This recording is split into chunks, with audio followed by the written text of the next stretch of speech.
হ্যাঁ, শুরু করো।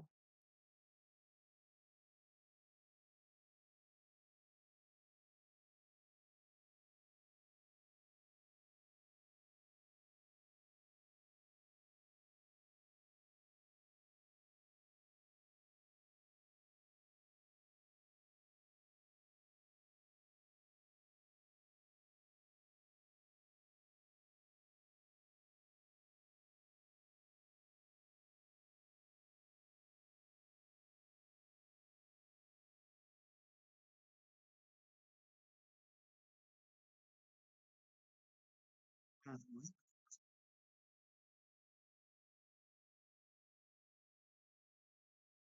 হ্যাঁ, বুঝতে পেরেছি। মানে আমি ইয়েটা বুঝি। তো তুমি শুরু করলে পরে আমাকে জানিও।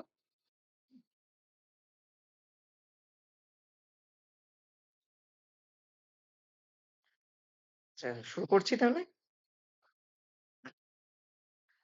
তো আমি সুরজিৎ ব্যানার্জী। বেসিক্যালি আমার মানে বর্ন অ্যান্ড ব্রট আপ হচ্ছে ওয়েস্ট বেঙ্গল, কৃষ্ণনগর, নদিয়া। সেখানে আফটার স্কুলিং obviously আমি চুজ করি জিওগ্রাফি নিয়ে পার্সু করার জন্য। তো আমি হচ্ছে ক্যালকাটা ইউনিভার্সিটিতে জয়েন করি।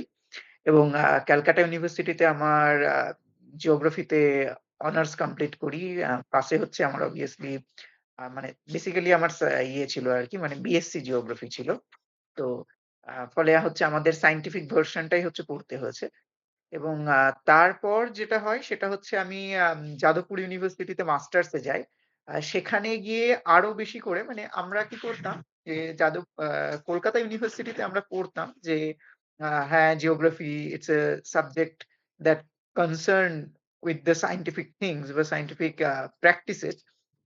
সেটা হচ্ছে একদম বলতে পারো যে হাতে নাতে আমরা হচ্ছে প্রমাণ পেয়েছি বা we can feel that in Jadavpur university. কারণ আমাদের পার্টিকুলারলি জিওগ্রাফির যে মানে চার্মটা সেইটা কিন্তু হচ্ছে মানে কলকাতাতে ছিল, একটা থিওরিটিক্যাল অ্যাসপেক্টে ছিল। কলকাতাতে গিয়ে যদি বলি যে ফিলোসফিক্যাল সাইডটা অনেক বেশি বুঝতে পেরেছি জিওগ্রাফির। সেইটা হচ্ছে প্র্যাকটিসিং টুল হিসেবে জিওগ্রাফিক্যাল যে জায়গাটা সেটা যাদবপুরে বুঝতে পেরেছি। তো এই হচ্ছে ব্যাপার। আর কারেন্টলি আমি after doing some research project and all um এখন পিএইচডি করছি মিজোরাম ইউনিভার্সিটিতে।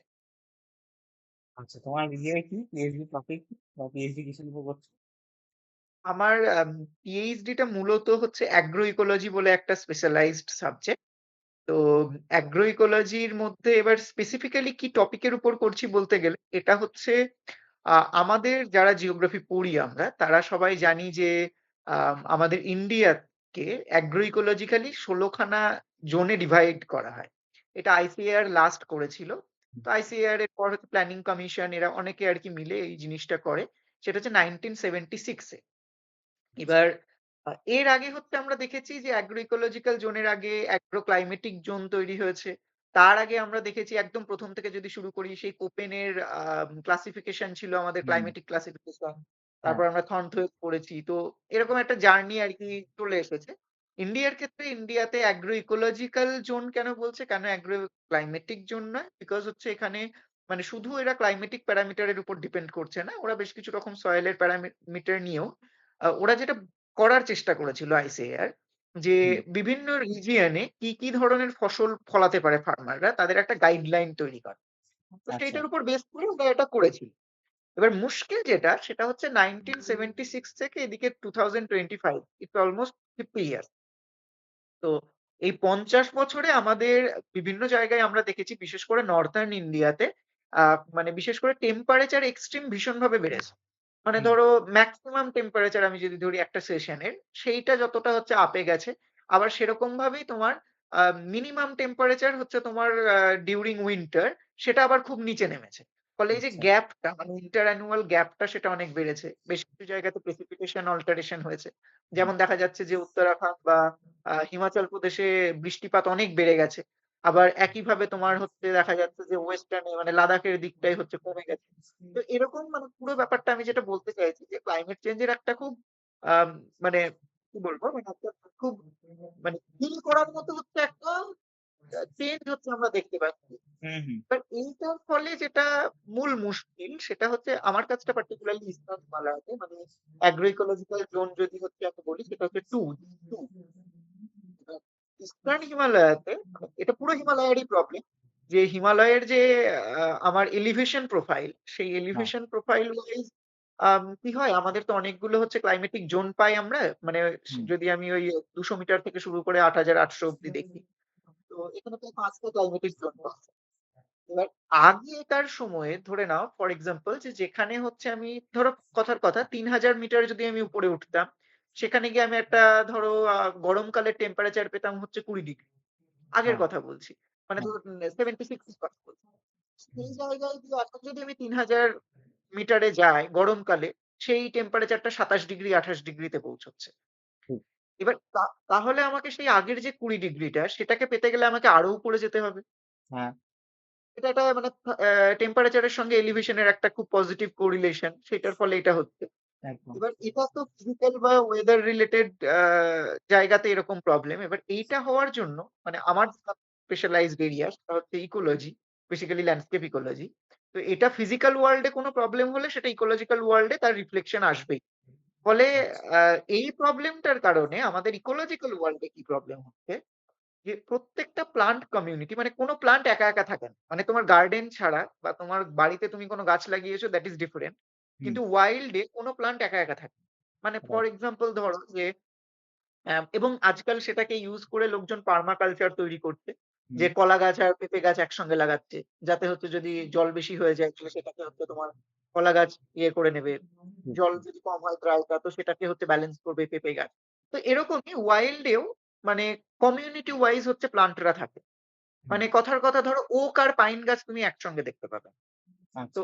এইরকম ভাবে এই যে কমিউনিটি গুলো এবার এরা হচ্ছে ভীষণভাবে ডিপেন্ডেন্ট তোমার হচ্ছে ওয়েদারের এই টেম্পারেচার গ্রেডিয়েন্ট তারপরে তোমার হচ্ছে রেনফল রিলেটিভ বেশ কিছু রকম প্যারামিটার তো এরকম টোটাল বায়োক্লাইমেটিক নাই মানে 19খানা আর কি প্যারামিটার রয়েছে এবার এরা আচ্ছা। হচ্ছে সবচেয়ে বেশি ইম্পর্টেন্ট ক্লাইমেট চেঞ্জের ফলে এই 19টা প্যারামিটারই চেঞ্জ হচ্ছে এবার মানে যেমন ম্যাক্সিমাম টেম্পারেচারের মতো মিনিমাম টেম্পারেচার এগুলো খুব ইজি প্যারামিটার মানে যেগুলো খুব ফিলেবল ইউ ক্যান সে যে ফিলেবল হচ্ছে চেঞ্জ আমরা বুঝতে পারছি হুম, তো এটার ফলে যেটা হচ্ছে যে ধরো মানে সেই মানে আমি যদি শুধু এক্সাম্পলটা দিই টেম্পারেচার বেসিসে যে আগে 3,000 মিটারে যেখানে 20 ডিগ্রি ছিল তো 20 ডিগ্রিকে সহ্য করার মতো একটা গাছ সেখানে হতো হুম, এবার আজকে সেখানে 27 ডিগ্রি যেটা হচ্ছে মানে ওই সেন্সিটিভ প্লান্ট গুলো সেটাকে সহ্য করতে পারবে না কথার কথা ধরে নাও এবার সেইটা যদি না করতে পারে তাহলে তার কাছে দুটো অপশন একটা হচ্ছে আইদার সে অ্যাডাপ্ট করবে অ্যাডাপ্ট করে নিজেকে চেঞ্জ করবে আর না হলে পারে সে এক্সটিংক্ট হয়ে যাবে হুম, এবার এক্সটিংক্ট হয়ে গেল মানে তার তো কোনো মানে সেকেন্ড অপশনের জায়গা নেই এবার যারা এক্সটিংক্ট হচ্ছে না যারা হচ্ছে অ্যাডাপ্ট করছে তাদের মধ্যে কিরকম ধরনের চেঞ্জ আসছে না তাদের যে ফ্লাওয়ার মানে বিশেষ করে ফ্লাওয়ারিং প্লান্টস তাদের ফ্লাওয়ারের যে ভাইব্রেন্স সেটা চেঞ্জ হচ্ছে হুম, মানে ধরো আগে তোমার একটা খুব এরকম কোনো প্লান্ট ছিল যার হয়তো ফুলের কালার ছিল একটা খুব মেড়মেড়ে তোমার ধরো রেড মানে খুব অফ রেড টাইপ বা অফ হোয়াইট হুম, তার তার কালারটা 50 বছরের ভাইব্রেন্সটা চেঞ্জ হয়ে কালার চেঞ্জ এত তাড়াতাড়ি পসিবল না সেটা একটা জেনেটিক চেঞ্জের জায়গা তো ফলে ওরা ভাইব্রেন্স চেঞ্জ করতে কিভাবে যে যেটা অফ হোয়াইট ছিল সেটা হয়তো খুব ব্রাইট হোয়াইট হচ্ছে যেটা অফ আচ্ছা। রেড ছিল সেটা হয়তো খুব ব্রাইট রেড হচ্ছে এবার এইটা করে লাভ কি ওদের বা এটা করে তাদের টেম্পারেচারের সঙ্গে তারা কিভাবে কোপ আপ করছে না এইটা করার মাধ্যমে তারা হচ্ছে অনেক বেশি করে অ্যাট্রাক্ট করছে ইনসেক্টদের যত বেশি ঠিক। ব্রাইট যত বেশি ভাইব্রেন্ট তত ইনসেক্ট গুলো হচ্ছে অ্যাট্রাক্ট হচ্ছে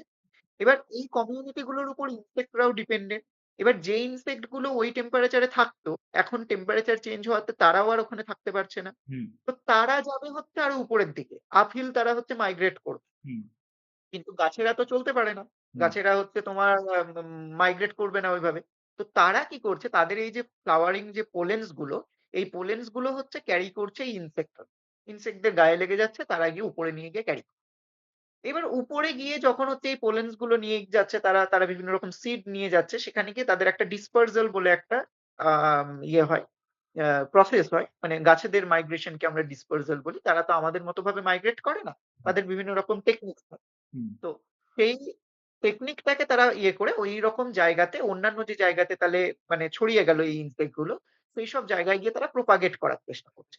এবার সেখানে প্রোপাগেট হবে কি হবে না সেগুলো ডিপেন্ড করবে অনেক রকম ফ্যাক্টরের উপর। যে সেখানে যারা নেটিভ প্লান্ট আছে তারা তাদেরকে অ্যাকোমোডেট করবে কিনা, শেল্টার দেবে কিনা, তাদের সঙ্গে কি কম্পিটিশন হবে, তারা টলারেট করবে কিনা, অনেক রকম ব্যাপার থাকে। হুম, তো এবার এবার মোদ্দা কথা যেটা যে আল্টিমেটলি তারা এভাবে চলে যাওয়াতে যে মানে আগে যেখানে ৩,০০০ মিটারে হচ্ছে তোমার ওই ২০°C যে প্লান্টটা থাকতো তাকে এখন আর খুঁজে পাওয়া যাচ্ছে না। হুম, এবার আইদার সে এক্সটিংক্ট হয়ে গেছে, না হলে পরে তার লোকেশন চেঞ্জ হয়েছে। আচ্ছা, এবার যাদের লোকেশনটা চেঞ্জ হচ্ছে মানে এটাতে আমাদের আবার এই ইকোলজিক্যাল ওয়ার্লড এর এই চেঞ্জ এর কারণে আমাদের হিউম্যান ওয়ার্ল্ড এ প্রবলেম কি হচ্ছে? যে বিশেষ করে হিমালয়ের যেটা হচ্ছে আমাদের তো আমরা জানি যে হিমালয়ের আ আমাদের ইন্ডিয়ার দিকে যে স্লোপটা সেটা হচ্ছে বেসিক্যালি সাউথ ফেসিং অ্যাসপেক্ট। এবার সাউথ ফেসিং অ্যাসপেক্ট যেটা সেইটাতে হচ্ছে সানশাইন এর যে ডিউরেশন সেটা অনেক বেশি হয়। একদম। আর যেটা নর্থ ফেসিং হয়, যেহেতু এটা হচ্ছে 23 ডিগ্রির উপরে, হুম, ফলে যেটা নর্থ ফেসিং হয় তার হচ্ছে সানশাইন এর ডিউরেশন খুব কম। হুম, এবার এটা ইকোলজিক্যালি এবং মানে মেডিসিনালি খুব ইম্পোর্টেন্ট। যেটা নর্থ ফেসিং যে গ্রেডিয়েন্টটা সেখানে হচ্ছে মানে ধরো একই এলিভেশন এ যেখানে সাউথ ফেসিং এ হচ্ছে পাইন, নর্থ হুম, ফেসিং এ গিয়ে সেখানে ওক হবে। তো ওকে। এরকম ভাবে সেই জায়গাগুলোতেই শ্যাডো থাকার কারণে বেশ কিছু ধরনের স্কিওফাইট প্লান্ট পাওয়া যায় যেগুলোর মানে হাই মেডিসিনাল প্রপার্টিজ থাকে। আচ্ছা, এবার এরা হচ্ছে কিছু হার্বস এর মতো। তো এই হার্বস গুলো হচ্ছে ওখান থেকে তাদের লোকেশন চেঞ্জ হয়ে যাওয়ার জন্য হিউম্যান ওয়ার্ল্ড এ যারা ফার্মাসিউটিক্যাল কোম্পানি তারা গিয়ে আর এখন ওই লোকেশনে ওই প্লান্ট গুলোকে পাচ্ছে না। ফর এক্সাম্পল ধরো তোমার বেশ কিছু ধরনের হচ্ছে ফাঙ্গাস আছে যেমন হিমালয়ান ভায়াগ্রা। তো এটা হচ্ছে তোমার একটা ইউ ক্যান সে যে মানে মানে এটা থেকে তোমার হচ্ছে মানে ভায়াগ্রার যে গুণ, হুম, মানে তোমার একটা যে ইরেকটাইল ইয়ে করার হুম, ক্ষেত্রে, হুম, হুম, সেটা হচ্ছে হিমালয়ান ভায়াগ্রা হচ্ছে ন্যাচারালি সেটা প্রোডিউস করতে পারে। আচ্ছা, এরকম বেশ কিছু রকমের প্লান্ট আছে। যেমন হচ্ছে বেশ কিছু রকমের প্লান্ট আছে যারা হচ্ছে ডায়াবেটিস কিওর এর ক্ষেত্রে হচ্ছে বড় ভূমিকা নিতে পারে। হুম, আমাদের এখানে মিজোরামের গ্রেডিয়েন্ট এও সেটা হয়। তো এইবার এই ধরনের প্লান্ট গুলোর বেশ কিছুর ক্ষেত্রে মানে এগুলো থেকে হচ্ছে খুব ক্রুশিয়াল কিছু মেডিসিন তৈরি হয়।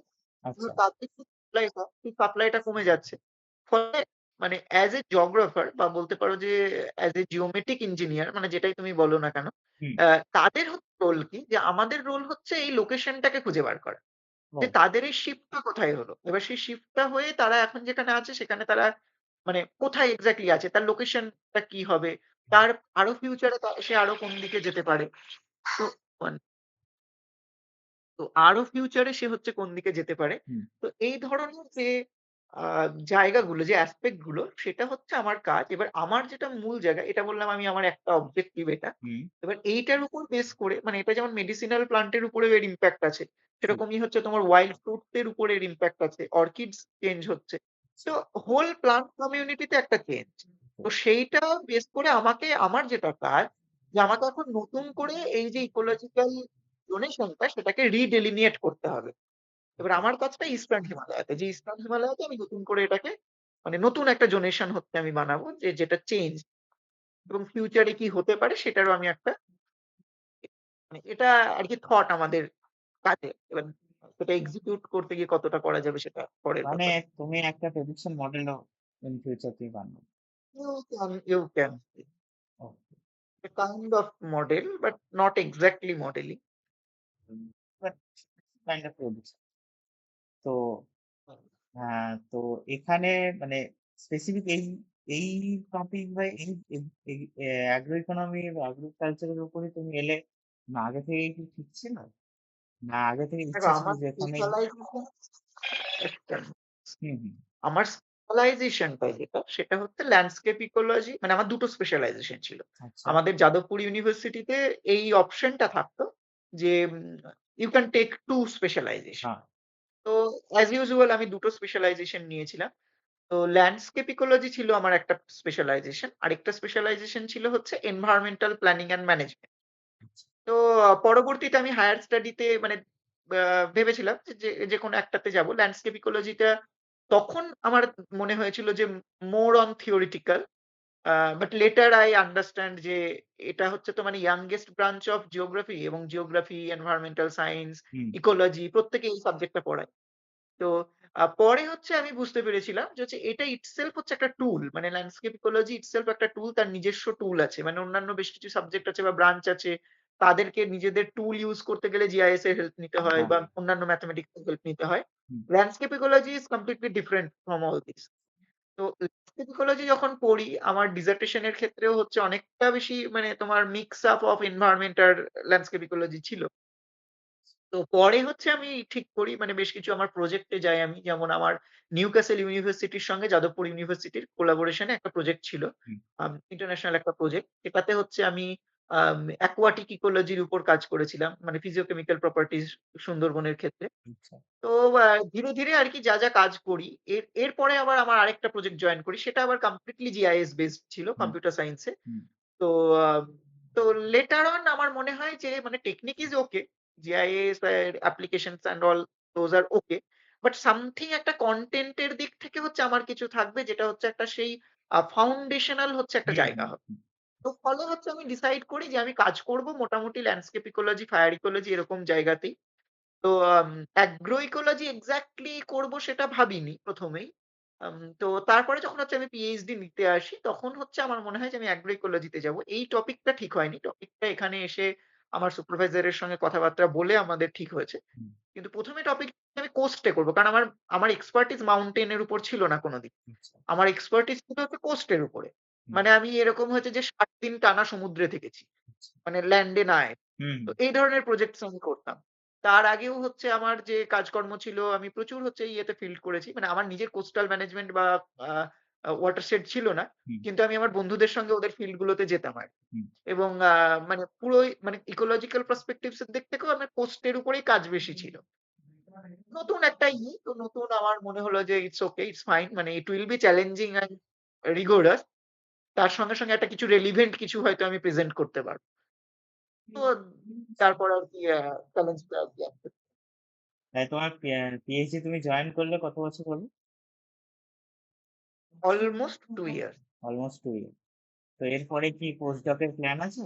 না এরপরে এটা পোস্ট ডকের মানে এক্সাক্টলি মানে খুব ইয়ে ভাবে নেই। মানে কি বলবো? মানে মানে খুব রিজিড নই যে পোস্ট ডকই করব হুম, বা অ্যাসিস্ট্যান্ট প্রফেসর হিসেবেই জয়েন করব। হুম, এখনকার যা কন্ডিশন তাতে করে হচ্ছে মানে আর আমি যে ধরনের কাজ করি মানে আমি হচ্ছে খুব একটা বেশি কোয়ান্টিটি তে বিলিভ করি না যে প্রচুর কোয়ান্টিটি অফ পেপার থাকতে হবে, প্রচুর কোয়ান্টিটি অফ জিনিস করতে হবে।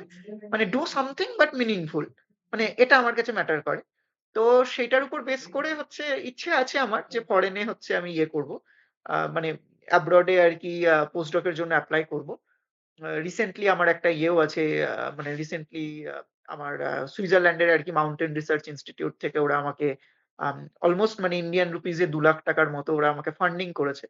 বাহ! ওদের ওখানে ১৫ দিনের জন্য যাওয়ার জন্য। আচ্ছা, তো সেটাতে আমি যাচ্ছি। এবার মানে ভেবেছি মানে পজিটিভলি মানে পোস্ট ডক এর কথা ভেবেছি।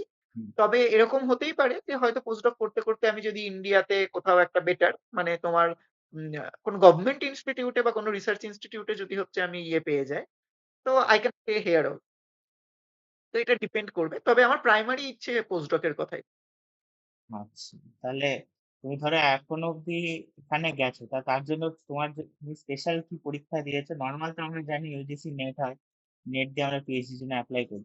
এটাও কি শুধু নেট দেও? না আর কিছু তুমি গেট এর জন্য অ্যাপিয়ারিং ছিলে বা সিএসআই নেটও দিয়েছিলে? আমার আসলে আ আমার আমার জার্নিটা আসলে খুব লিনিয়ার নয়। হুম, মানে নরমালি লোকজন যেটা করে মাস্টার্স এর পর পিএইচডি। হুম, তো হুম, আমার মাস্টার্স আর পিএইচডির মাঝখানে অনেকগুলো ব্যাপার গেছে। হুম, তো মানে কেউ যদি মনে করে যে তারা পিএইচডি তে যেতে চায়, হুম, তাহলে মানে there is very simple way যে তুমি হচ্ছে নেট ক্র্যাক করো। If you don't have NET মানে তুমি হচ্ছে অ্যাপিয়ার করো ইউনিভার্সিটি এন্ট্রান্স এক্সামে। ডিপেন্ড করে একেকটা ইউনিভার্সিটি একেক রকম হচ্ছে ক্রাইটেরিয়া রাখে। তো এখন তো আমাদের সময় ছিল না। তবে এখন যেমন সিইউইটি হয়, তেমন সিইউইটির মতো একটা পিএইচডির জন্যও কমন এন্ট্রান্স টেস্ট হয়। আচ্ছা, এটা আগের বছর থেকে শুরু হয়েছে। তো সেটা হচ্ছে সমস্ত সেন্ট্রাল ইউনিভার্সিটির একসঙ্গে হয়। মানে সমস্ত সেন্ট্রাল ইউনিভার্সিটি না, তবে majority of central hmm, university conduct. এটাতে অ্যাপিয়ার করে তুমি হচ্ছে if you qualify, GATE qualify সেটা র‍্যাংকিং ওয়াইজ হচ্ছে পিএইচডি হয়। এটা হচ্ছে একটা প্রসেস। হুম, আরেকটা প্রসেস হচ্ছে তুমি হচ্ছে নেট কোয়ালিফাই করতে পারো। নেট কোয়ালিফাই করে এখন মানে এটাও আগের বছর থেকে হুম, মানে নতুন একটা রেগুলেশনস এসছে। সেটা হচ্ছে আগে আমাদের সময় যখন আমরা ইউজিসি নেট, সিএসআইআর নেট এগুলো দিতাম, তখন ২ টো অপশন হুম, থাকতো। একটা হচ্ছে অ্যাসিস্ট্যান্ট প্রফেসরশিপ, মানে সেটার থ্রু হচ্ছে তুমি যেকোনো কলেজে পড়ানোর জন্য এলিজিবল। একদম। তুমি যেকোনো স্টেটের হচ্ছে যে ইন্টারভিউ গুলো হয় কলেজ সার্ভিস কমিশনের, সেগুলোতে তুমি বসতে পারবে। ডিরেক্ট যদি কোনো রিক্রুটমেন্ট হয় সেখানেও তুমি অ্যাপিয়ার করতে হুম, পারবে। আর আরেকটা হচ্ছে জেআরএফ। জেআরএফ টা হচ্ছে তোমার ডিউরিং পিএইচডি ৫ বছরের জন্য গভর্নমেন্ট ফান্ড দেবে। হুম, ১ম ২ বছর জুনিয়র হিসেবে, পরের ৩ বছর সিনিয়র রিসার্চ ফেলো হিসেবে। আচ্ছা।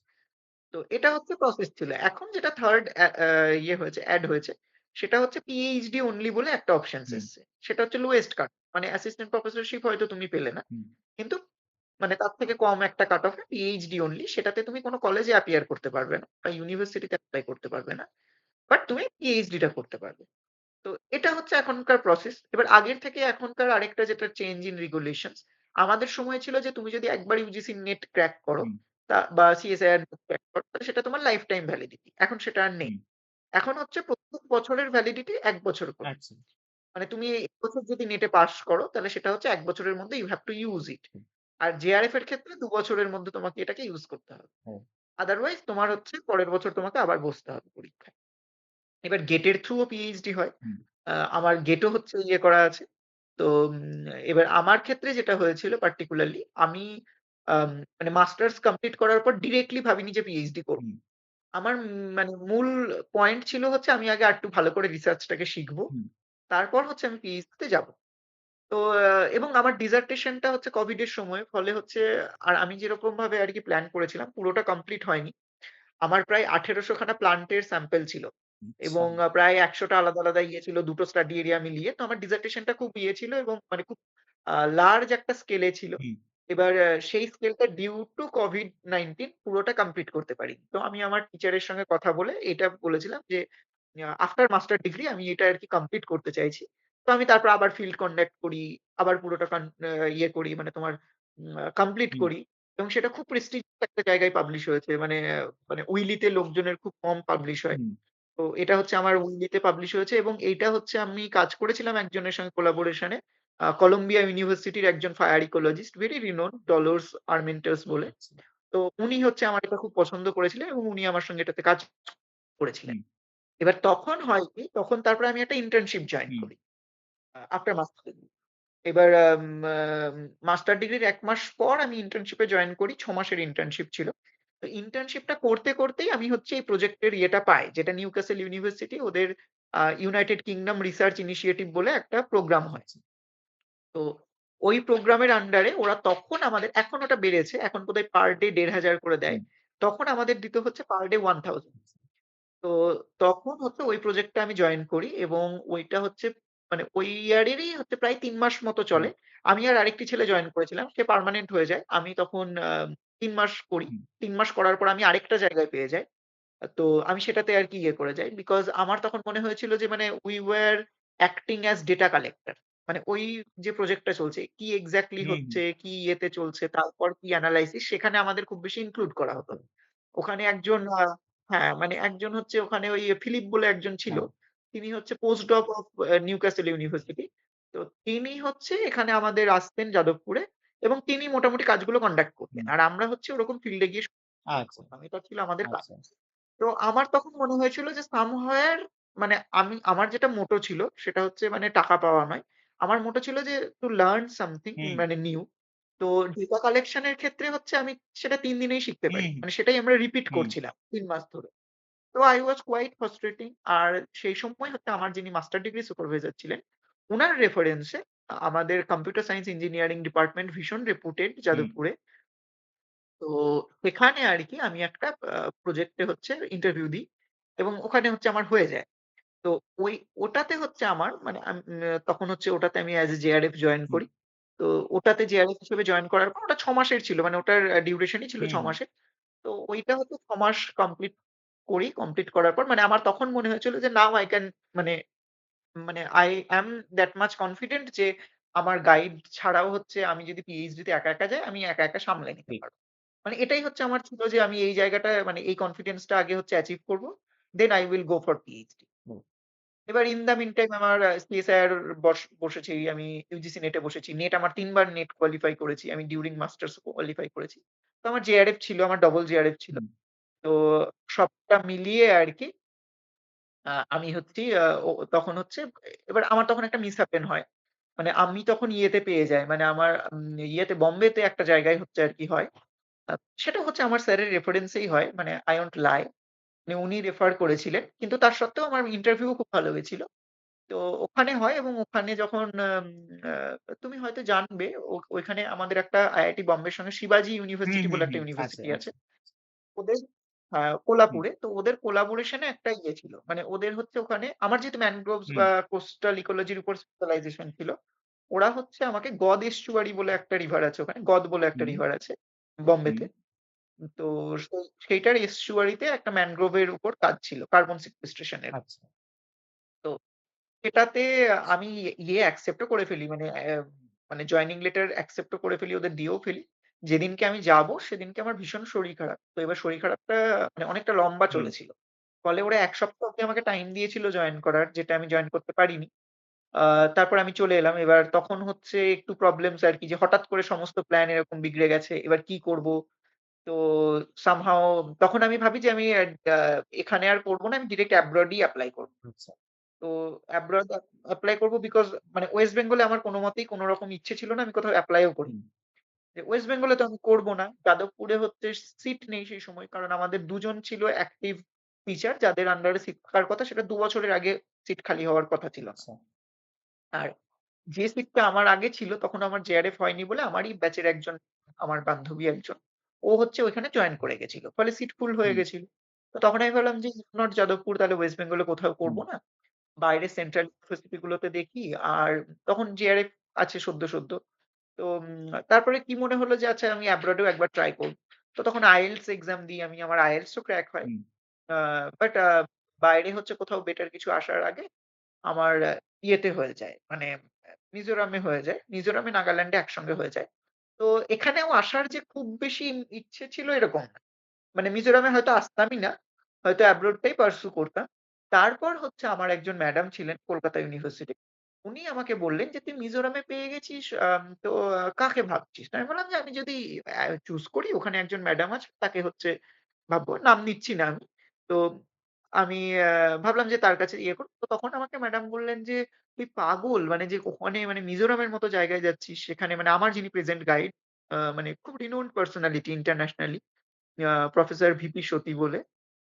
তো উনি বলছে যে, "ওখানে যাচ্ছিস মানে যেকোনো নর্থ ইস্ট এর কেউ তো দূরের কথা মানে এটা গোটা ইন্ডিয়া থেকেই হচ্ছে কেউ যদি উনার কাছে পায় তো মানে তারা হচ্ছে এরকম মানে ইয়ে করে থাকে যে হচ্ছে তারা যাবে।" এবং পরে এসে আমি জানতে পারলাম যে আমার অনেক টিচার যারা হচ্ছে ক্যালকাটাতে হুম। পড়িয়েছে, তারাও অনেক উনার রেফারেন্স নিয়ে বিভিন্ন জায়গায় গেছে, সেখানে গিয়ে আচ্ছা। সাকসেস পেয়েছে। হ্যাঁ।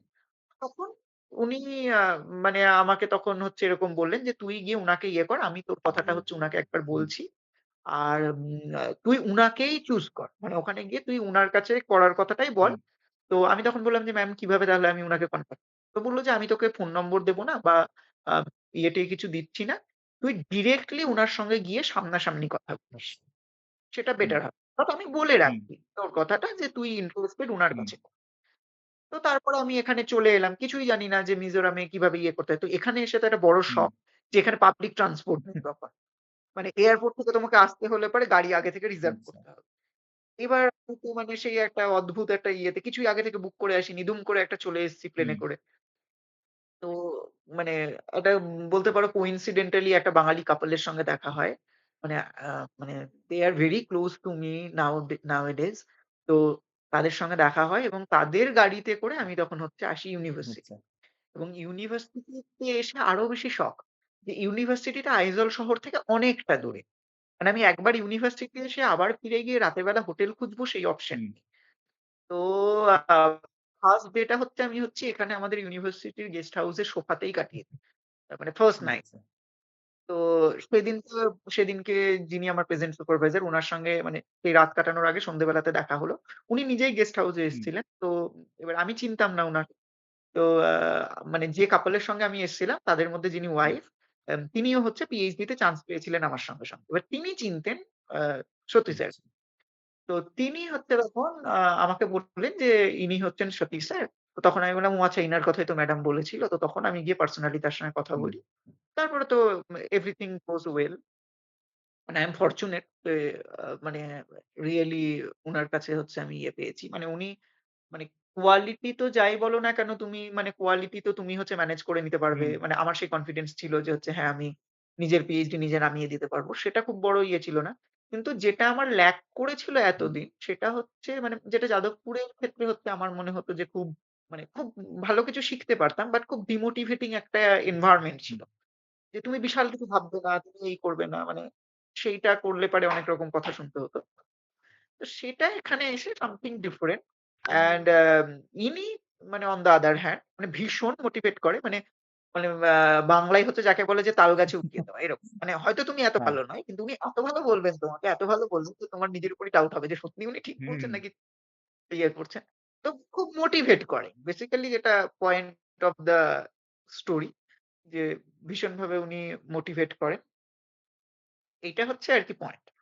তো এবং সেটা করে আ আমি দেখেছি যে মানে আমি মানে কনফিডেন্স অনেকটা বিল্ড আপ হয়েছে আমার। আগে হচ্ছে মনে হতো কি যে মানে যাই কাজ করি না কেন মানে একটা আ মানে একটা নার্ভাসনেস হুম, থাকতো যে আচ্ছা এটাকে প্রেজেন্ট করব। তারপরে একটা খুঁতখুঁত ব্যাপার থাকতো। তো উনি এসে যেটা হচ্ছে আমাকে খুব সুন্দর একটা কথা বলেছিলেন। বলল যে, "you will never become perfect." কোনদিন হচ্ছে পারফেক্ট তুমি হবে না। মানে এবারে যদি তুমি ভেবে থাকো যে পারফেক্ট হওয়ার পর হুম, তুমি পাবলিশ করবে, তারপরে গিয়ে তুমি হচ্ছে সেই জিনিসটাকে হুম, শোকেস করবে, দেন এটা হুম, কোনদিন হবে না। মানে পারফেকশন ইটসেলফ একটা জার্নি। মানে এটা কোন ডেস্টিনেশন ঠিক। নয়। তো you you will keep learning and you will keep doing good work. তো বেস্ট ওয়ার্ক এর কথা হচ্ছে তুমি ভেবো না। You just think about good work. তো সেটা তারপর সেরকম ভাবে আরকি চলেছে। তো আ এই আরকি মানে এইভাবে আরকি ব্যাপারটা পুরোটা চলছে। আল্টিমেটলি। তাহলে কি ওখানে একটা ধরো তো তোমার ২ বছর হলো। আর মনে হয় ৩ বছর বাকি আছে। তাহলে তারপর আর ৩ বছর এটাকে টানবো হুম, না। মানে আমার স্যারের হচ্ছে একটাই হুম, কন্ডিশন থাকে। যখন আমি জয়েন করেছিলাম তখনও বলেছিল যে, "আমি তোমাকে চুজ করতে পারি বা আমি তোমাকে অ্যাকসেপ্ট করতে পারি। তার একটাই কন্ডিশন হবে। দ্যাট ইস হচ্ছে তুমি এখানে তোমার জেআরএফ এর পুরো টাকাটা কনজিউম করার জন্য বসে থাকবে না। আচ্ছা, মানে ৫ বছর হচ্ছে আরকি তুমি হুম, বসে থাকবে। You will try to finish by ৩ years." এবার ৩ বছর তুমি চেষ্টা করলে পারে সেটা হচ্ছে এবার গিয়ে একটা সার্টেন টাইম এ হুম, দাঁড়াবে। কিন্তু তুমি যদি ৫ বছর ভাবো ৬ বছর ৭ বছরে গিয়ে ঠিক। দাঁড়িয়ে যাবে। ফলে মানে ইউ হ্যাভ টু থিংক যে ৩ বছরের মধ্যে তুমি সাবমিট করবে। তো এটা বলেছিল। এবার আমি চেষ্টা করছি সেটা। হয়তো ৩ বছরে না হলেও ৩.৫ বছর টছর এরকম আরকি একটা জায়গায় গিয়ে দাঁড়াবে। তো দেখা যাক আরকি কি দাঁড়ায়। মানে উনি যেটা বলেন যে তুমি পিএইচডি তে টাইম ওয়েস্ট হুম, করো না। মানে থিংক ফর পোস্ট-ডক। আচ্ছা, আচ্ছা। তো মানে ভালোই। যাতে ৫ বছরের মধ্যে বা ৫.৫ বছরের মধ্যে তোমার পিএইচডি, পোস্ট-ডক দুটোরই ডিগ্রি হয়ে যায় অ্যান্ড তুমি মানে তোমার এই পুরো জার্নিটা যাতে হচ্ছে খুব স্মুথলি হুম, কেটেছে, এবার তুমি তোমার চাকরিতে এসো। উনার বক্তব্য হচ্ছে পোস্ট-ডক করে তুমি চাকরিতে জয়েন করলে পারে দ্যাট উইল বি মানে ইজিয়ার এবং মানে অনেক বেশি হুম, রেপুটেবল। তোমার ডিমান্ডটা হচ্ছে অনেক বেশি হবে বাকিদের থেকে। এবার মানে তারপরে তো তুমি পোস্ট-ডক করতে, করতে হচ্ছে জব ইন্টারভিউ দাও। কোথাও যদি পাও নিয়ে নাও। দেয়ার ইস নো প্রবলেম। কিন্তু উনি হচ্ছে খুব মানে একটা রাশ আরকি রাখেন। উনি খুব বেশি স্টুডেন্টদের রাখতে চান না। আচ্ছা। তাহলে এখানে তো পশ্চিমবঙ্গে তো ফেরার কোনো ইচ্ছা নেই এখন। না, মানে আগেও ছিল না যে এখানে থাকবো আচ্ছা, পশ্চিমবঙ্গে। এরকম আগেও ছিল না। মানে ডিউরিং আমার গ্র্যাজুয়েশন তখন থেকেই আমার ইচ্ছে ছিল না যে আমি ওয়েস্ট বেঙ্গলে থাকবো। সেটাও খুব ইন্টারেস্টিং স্টোরি। সেটা হচ্ছে আমার ইয়েতে হয়ে যায় ওই বলো পন্ডিচেরি হ্যাঁ, ইউনিভার্সিটিতে আমি হ্যাঁ, পেয়ে গেছিলাম। আমার মা বলল যে, "তুই সাঁতার জানিস না, ওখানে সাইক্লোন আসবে, ডুবে যাবি, তুই যেতে পারবি না।" ভালো কথা। তারপরে হচ্ছে আমি আইআইটিএস এ ইয়ে করি। কিন্তু আইআইটিএস এ আমার ইচ্ছে ছিল না। কোনদিনই আমি খুব একটা হিউম্যান জিওগ্রাফি আম আ নিয়ে পড়বো সেটা হুম, ভাবতাম না। তারপর মানে এবার তখন তো অত ক্লারিটি ছিল না। তো মানে তখন হচ্ছে যা পেরেছি যত পরীক্ষার লোকজন দিচ্ছে, বন্ধুরা দিচ্ছে আমিও দিই এরকম একটা ব্যাপার ছিল। যখন গ্র্যাজুয়েশন হুম, কমপ্লিট করেছি। তো অনেক জায়গাতে তবে এটুকু জানতাম যে আমি জিআইএস নিয়ে হুম, এগোবো না। মানে আ জিআইএস টাকে হচ্ছে আমি মানে আমার এস এ টুল ইউস করব। বাট মানে আমি মানে কোন একটা আ ফান্ডামেন্টাল হচ্ছে সাবজেক্টেই হচ্ছে বুঝেছি। থাকবো। মানে সেটা either be it any hmm, geomorphology টাইপের কিছু হোক বা ক্লাইমেট হুম, টাইপের কিছু হোক, এরকম হুম, কিছুতেই থাকবো। তো বায়ো নিয়েও যে এগোবো সেটা কোনদিনও হুম, ভাবিনি। মানে যাদবপুরে এসে আমার ধ্যান ধারণা বদলে গেল। মানে আমি ১ম এ ভেবেছিলাম যে আইদার ক্লাইমেটোলজি অর আমি হচ্ছে হুম, জিওমরফোলজি তে এগোবো। এবং জিওমরফোলজিতে আমার ন্যাক ভীষণ হুম, ভালো ছিল। মানে গ্র্যাজুয়েশন এর সময়। তো তারপরে তো হচ্ছে আমি বায়োতে মানে আমাদের যিনি পড়াতেন ডক্টর দেবজিৎ দত্ত বলে যাদবপুরে বায়ো পড়াতেন। তো মানে এক্সেপশনালি গুড হচ্ছে উনি পড়াতেন। তো মানে উনার দৌলতেই আরকি আমার মানে বায়োর প্রতি একটা আলাদা ইন্টারেস্ট আসে এবং তারপরে তো আমরা আ মানে আমরা হচ্ছে স্টুডেন্টরা গিয়ে উনাকে রিকোয়েস্ট করি, "স্যার প্লিজ আপনি ওপেন করুন ল্যান্ডস্কেপ হুম, ইকোলজিটা।" তো সেই বছর উনার দেয়ার কথা হুম। ছিল না। তো তারপরে উনার কাছে ল্যান্ডস্কেপ ইকোলজি শিখি আরকি। এটা হচ্ছে মানে পয়েন্ট। বলতে গেলে যাদবপুর তোমাকে ফেলে দিয়েছে। বলা যেতে পারে। মানে আমার সাবজেক্টটাকে দেখার যে আ ইয়েটা মানে তোমার হুম, দৃষ্টিভঙ্গিটা সেইটা বদলে গেছে। মানে আমি যখন ক্যালকাটায় হুম, যখন থাকতাম, তখন আমার মনে হতো যে বায়ো মানে হচ্ছে খুব ইজি হুম, হুম, একটা জিনিস।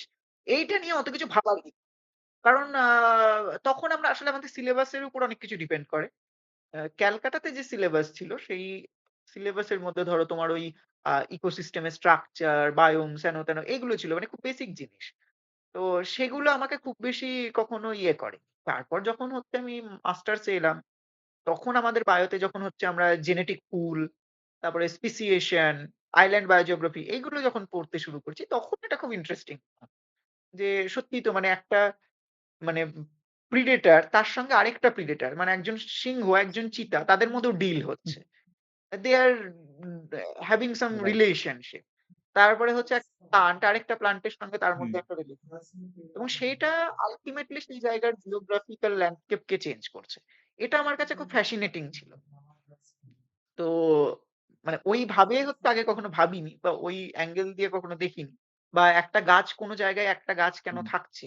মানে সেটার যে একটা পলিটিক্যাল ঠিক। রিজন হতে পারে। যে মানে গাছটা যে শুধু সেখানে ক্লাইমেট থাকলেই হবে, সেখানে প্রপার সয়েল থাকলে সবকিছু থাকলেই হবে। একটা মানুষ গিয়ে সেই গাছটাকে কেটে দিল।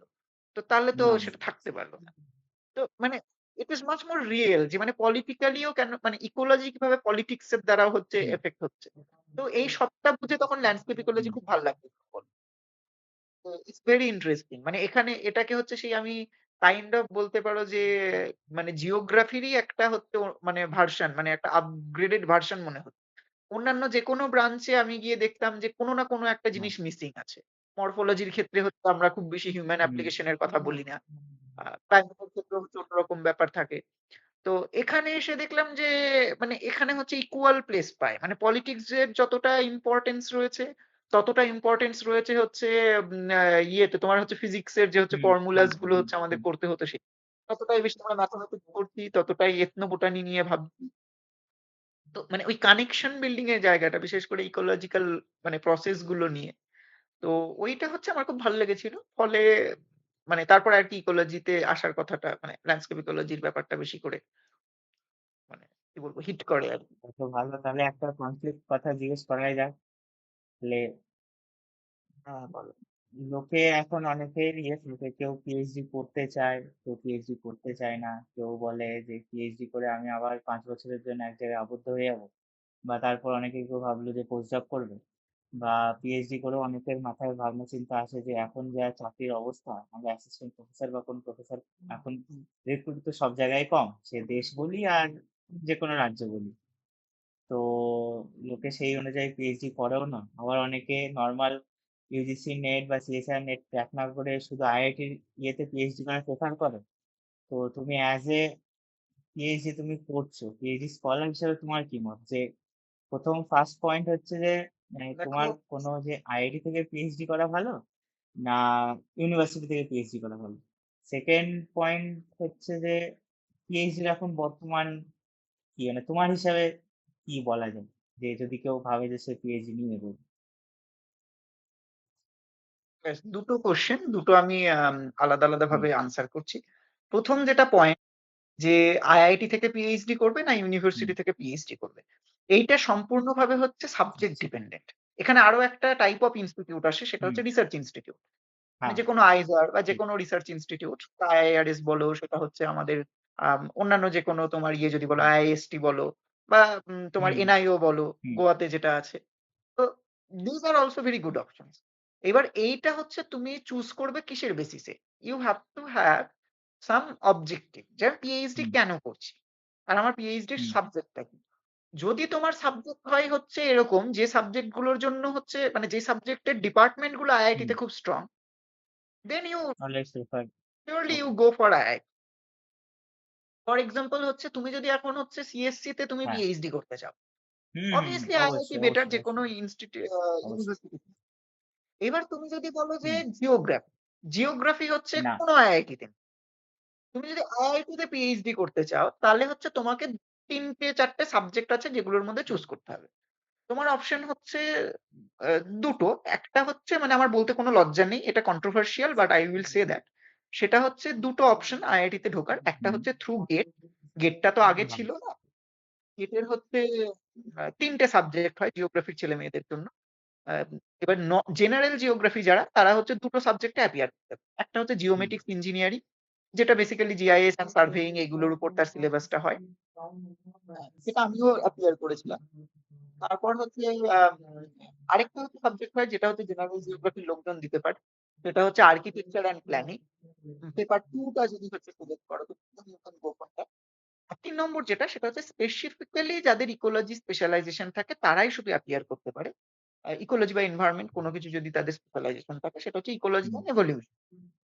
এবার ৩ মানে এটা হচ্ছে একটা প্রসেস যে গেটের থ্রু তুমি হুম। পিএইচডি এবার এখানে যেটা মুশকিল সেটা হচ্ছে ৩ টে সাবজেক্টের ক্ষেত্রেই আ আর্কিটেকচার আর প্ল্যানিং ছাড়া বাকি দুটো যে subject ecology and evolution IIT গুলোর মধ্যে খুব কম জায়গাতে এর সিট আছে। বিশেষ করে হুম। আইআইএসসি ব্যাঙ্গালোরে আছে and very, very competitive. IISc ব্যাঙ্গালোরে যদি তুমি হচ্ছে ইকোলজি অ্যান্ড ইভোলিউশন গেট দিয়ে মানে টপ 20, টপ 30 র মধ্যে হবে না। র‍্যাংক না করতে হুম। পারো, তুমি পাবে না হুম। আইআইএসসি ব্যাঙ্গালোর। কারণ পিএইচডি তে হুম। খুব কম সিট থাকে। আর বাকি হচ্ছে ইকোলজির উপরে হচ্ছে তোমার অন্যান্য কোনো আইআইটি তে সেরকম হুম। আমার জানা নেই যে ইকোলজির উপর পার্টিকুলারলি ওরা করায়। বায়োটেকনোলজি বা এইসব সাবজেক্টে প্রচুর করায়। কিন্তু ইকোলজির উপর আমার জানা নেই। সিএসআইআর এর বেশ কিছু ইনস্টিটিউট আছে। আম নেরি আছে। এরকম বেশ কিছু ইনস্টিটিউট আছে রিসার্চ ইনস্টিটিউট যারা হচ্ছে ইকোলজি অ্যান্ড ইভোলিউশন এর উপর হুম। পিএইচডি করায়। এবার গেল হচ্ছে তোমার হুম। জিওমেট্রিক্স ইঞ্জিনিয়ারিং। তো জিওমেট্রিক্স ইঞ্জিনিয়ারিং টাও কোয়াইট এরকম ইকোলজির মতো হুম। এতটা কম নয় না। কিন্তু খুব বেশিও নয়। তো জিওমেট্রিক্স ইঞ্জিনিয়ারিং এ তোমার যদি পিএইচডি করতে হয় আইআইটি তে গেট দিয়ে, তাহলে হচ্ছে তোমার ২ টো অপশন। আইদার তুমি হচ্ছে সিএসসি তে করবে হুম। পিএইচডি না মানে সেটা হচ্ছে তোমার ডেটা সায়েন্স ওরিয়েন্টেড হবে। আর না হলে তুমি হচ্ছে সিভিল আচ্ছা। ইঞ্জিনিয়ারিং এ করবে হুম। পিএইচডি। যেটা হচ্ছে তোমার সার্ভেইং ওরিয়েন্টেড এবং তোমার হচ্ছে ওই ধরো এইভি তারপরে তোমার হচ্ছে রিয়াল ফটোগ্রাফস এইসবের উপর মানে রিমোট সেন্সিং টা কারণ যেখানে কিছু মূল ফোকাস। জায়গায় আই যদি থিংক তুমি হয় সিভিল যেমন ইঞ্জিনিয়ারিং এমনিতে করো। খড়গপুরের ডিপার্টমেন্ট আছে তোমার রুদ্রা হ্যাঁ, ডিপার্টমেন্ট। আমি বলছি সেটা। হ্যাঁ, তো এইবার কিছু জায়গা আছে যেমন ধরো সেইগুলোতে হচ্ছে তোমার তুমি ডিরেক্টলি হুম। জিওমেট্রিক্স এরই ডিগ্রি পাবে। সেটা হচ্ছে হুম। যেমন আইআইটি রুড়কি। আইআইটি রুড়কিতে ডিপার্টমেন্ট অফ জিওমেট্রিক্স ঠিক। ইঞ্জিনিয়ারিং রয়েছে। You can directly apply for that. IIT খড়গপুরে হুম। ডিরেক্টলি তুমি পাবে না। কিন্তু না। কিছু সেন্টার আছে আইআইটি খড়গপুরের যেগুলোতে তুমি জিআইএস এর উপর বেস করে পিএইচডি তে রাইট। জয়েন করতে পারো। হ্যাঁ। যেমন কোরাল আছে ওদের। ওদের হচ্ছে তোমার যেটা ওই বলো হুম, অ্যাগ্রোনমিক্যাল অ্যাগ্রোনমিক্যাল ইঞ্জিনিয়ারিং আছে। এরকম আম এগ্রিকালচারাল আমি টেকনোলজি যেমন এইগুলোতে ইন্টার্নশিপ তুমি করেছিলাম তুমি তোমার যেতে ইয়ে পারো। থেকে, তোমার ডক্টর ভারত হরিদাস সাইফেল স্যারের কাছ থেকে। তো হ্যাঁ, তো একদম। ওদের এরকম ইয়েস। কিছু স্পেশাল সেন্টার আছে। সেখানে তুমি সেই সেন্টারের হুম। আন্ডারে পিএইচডি করতে পারো।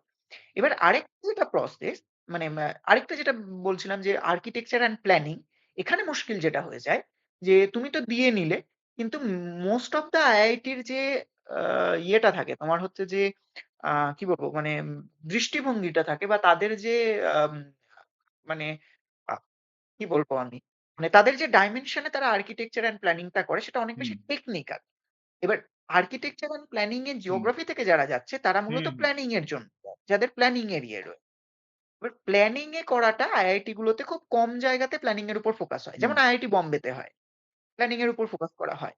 তো এরকম খুব কম সিট আছে সেইটার ক্ষেত্রেও। তো এটা হচ্ছে সিনারিও জিওগ্রাফি স্টুডেন্টদের জন্য আইআইটি তে হুম। খুব কম সিট। মানে সবচেয়ে বেশি সিট হচ্ছে জিআইএস এর জন্যই হুম। যদি তুমি যাও তাহলে।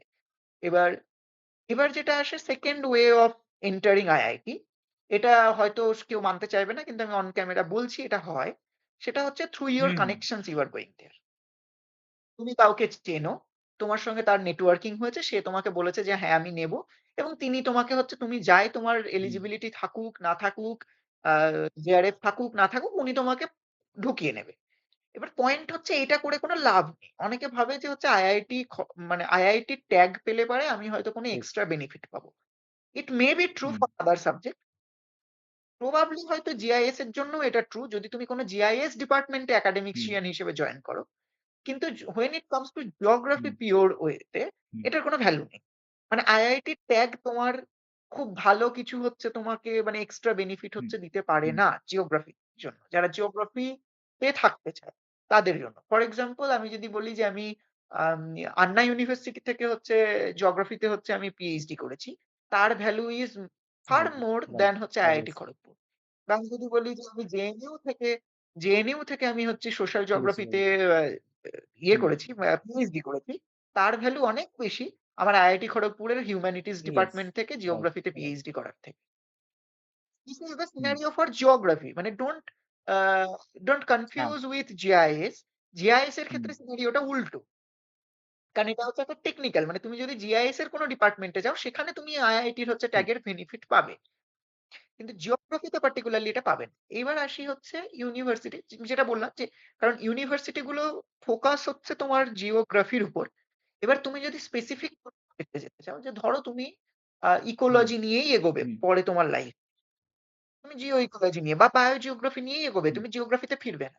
তাহলে obviously বন্ধ করে তুমি রিসার্চ আচ্ছা। ইনস্টিটিউট গুলোকে ফোকাস করো। তুমি যদি এফআরআই পাও বা তুমি যদি ডব্লিউ ইয়ে যদি পাও তুমি হুম, ওই বলো হুম, wildlife hmm, hmm. Institute of India WII এটা যদি তুমি পাও, তুমি যদি হচ্ছে আম আ আইআইএসসি পাও, মানে ওদের যে যে স্কুল অফ তোমার ইকোলজি, দেহরাদূনেও মনে হয় তারপরে একটা হচ্ছে ওদের ইনস্টিটিউট একটা আছে। আছে হচ্ছে হ্যাঁ, হুম, এইগুলো যদি রাইট, তুমি পাও দেন গো ফর ইট। কারণ তুমি একদম। ওটাতে হচ্ছে ক্যারিয়ার বানাবে ভাবছো।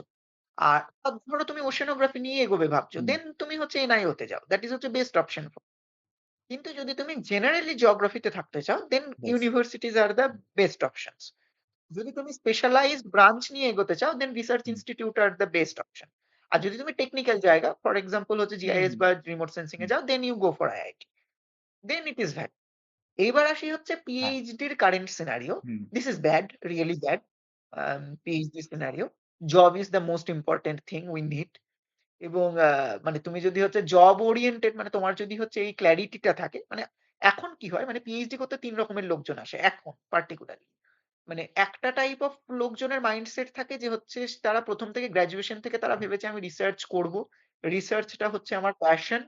আমি পিএইচডি করব। পিএইচডি তে আম পর হচ্ছে আমি আরো ফার্দার রিসার্চ করব। তারপরেও হয়তো আমি প্রফেসর যদি হই ভালো কথা। না যদি হই তাহলে কোন রিসার্চ ইনস্টিটিউট জয়েন করব। In both of the case right, I will continue my research. এটা হচ্ছে একটা টাইপ অফ পিপল। এটা হচ্ছে আগেও ছিল, এখনো আছে। হুম, এরা হচ্ছে পিএইচডি তে আসে। সেকেন্ড টাইপ অফ পাবলিক যারা, তারা হচ্ছে পিএইচডি তে আসে হুম, অ্যাসিস্ট্যান্ট প্রফেসর হবে। As simple as that. PhD করার পর অ্যাসিস্ট্যান্ট প্রফেসর হয়ে যাওয়ার পর তাদের রিসার্চ হুম, এর সঙ্গে কোন লেনাদেনা থাকে না। আবার প্রমোশনের জন্য যেটুকু পেপার দরকার তারা সেইটুকুই করে। তার বেশি তারা করে না। এবং তারা হচ্ছে ওই জবটা পাবে বলে ডিগ্রিটা ডক্টরেট ডিগ্রিটা নিতে আসে। এবার সেইটা কারেন্টলি ইন্ডিয়াতে ইস নট রিকোয়ার্ড। মানে পিএইচডি ইস নট নেসেসারি যেকোনো ইউনিভার্সিটিতে অ্যাসিস্ট্যান্ট প্রফেসর হওয়ার জন্য। রাদার এখন ইউজিসি এত ইজি করে দিয়েছে রুলস যে তুমি জাস্ট মাস্টার ডিগ্রি কমপ্লিট করলে, শুধু নেট হুম, হুম, কোয়ালিফাই করলে right, then you are eligible. এখন রাদার আমি লাস্ট যেটা বেরোলো, লাস্ট যেটা আ ইয়ে বেরিয়েছিল সেখানে বোধহয় নেট কোয়ালিফাই হুম। করাটাও হচ্ছে ম্যান্ডেটরি নয়। মানে কিন্তু তোমার অ্যাসিস্ট্যান্ট একটা প্রফেসরশিপ ইয়ে হওয়ার জন্য। থাকতে মানে হবে তোমার হয়তো, শুধু মানে মাস্টার একটা ডিগ্রি টাইম থাকলেই লিমিট হবে। থাকতে হবে। একটা তোমাকে ওয়েটেজ কমপ্লিট থাকে, করতে হবে। একটা ইয়ে থাকে। হ্যাঁ, এবার সেইটা হচ্ছে তোমার আ হুম, একটা হচ্ছে ওয়েটেজ এর ব্যাপার থাকে এবার এখানে যে তুমি obviously নেট হুম, হুম, হুম, কোয়ালিফাই করো ঠিক, তুমি ৭ নম্বর বেশি পাবে। ঠিক, ঠিক। অন্যান্যদের থেকে এপিআই। এবার প্রবলেম হচ্ছে এতটাই এখন প্রবলেমেটিক জায়গায় দাঁড়িয়ে আছে ইউজিসির রুলস যে তারা এপিআই সিস্টেমটাকে তুলে দেবে। মানে এটা হচ্ছে কথা চলছে এনইপি ওয়াইজ। এবার যদি এপিআই সিস্টেম তুলে দেয় তাহলে তোমার নেট কোয়ালিফাই করার জন্য হুম, এক্সট্রা যে বেনিফিট ৭ নম্বর সেইটা পরে পাওয়া যাবে কি যাবে না সেটা নিয়ে দেয়ার আর মানে সো মাচ কনফিউশন। এবার সেটা এখনো পর্যন্ত কোনো কংক্রিটাইজ হয়নি। ফলে এটা একটা ইস্যু যে এবার হ্যাঁ, পিএইচডি থাকলে পারে হুম, ৩০ নম্বর বেশি পাওয়া যায়। পরবর্তীতে এটা থাকবে কিনা জানি না। তবে এখনো অব্দি এটা বেশি পাওয়া যায়। ফলে লোকজন পিএইচডিটা ওই কারণে করতে আসে যে ম্যান্ডেটরি না হলেও রাইট, আমার একটা ওয়েটেজ বেশি থাকবে। এপিআই স্কোর বেশি হুম, থাকবে ফলে আমি অন্যদের থেকে এগিয়ে যাব। আর ৩ নম্বর ব্যক্তি হচ্ছে যারা আছে তারা হচ্ছে অন্যান্য জায়গায় বিশেষ করে ওয়েস্ট বেঙ্গলে আমি দেখেছি এটা খুব বেশি হয়। যে অন্যান্য যেকোনো জব গভর্নমেন্ট জব হুম, যেহেতু এই মুহূর্তে এভেইলেবল নেই তুমি যদি জেআরএফ টা কোয়ালিফাই করতে পারো এট লিস্ট ৫ বছরের জন্য তোমার হুম, একটা কর্মসংস্থান ঠিক। হয়ে গেল। তো সেইটা ভেবে অনেক ওই টাকাটা নেয়ার জন্য অনেকে হচ্ছে তোমার পিএইচডি আসে থ্রু জেআরএফ। এবার আমার ব্যক্তিগত যেটা ওপিনিয়ন সেটা হচ্ছে ১ম ব্যাপারটা যদি তোমার মধ্যে না থাকে, then you should not choose.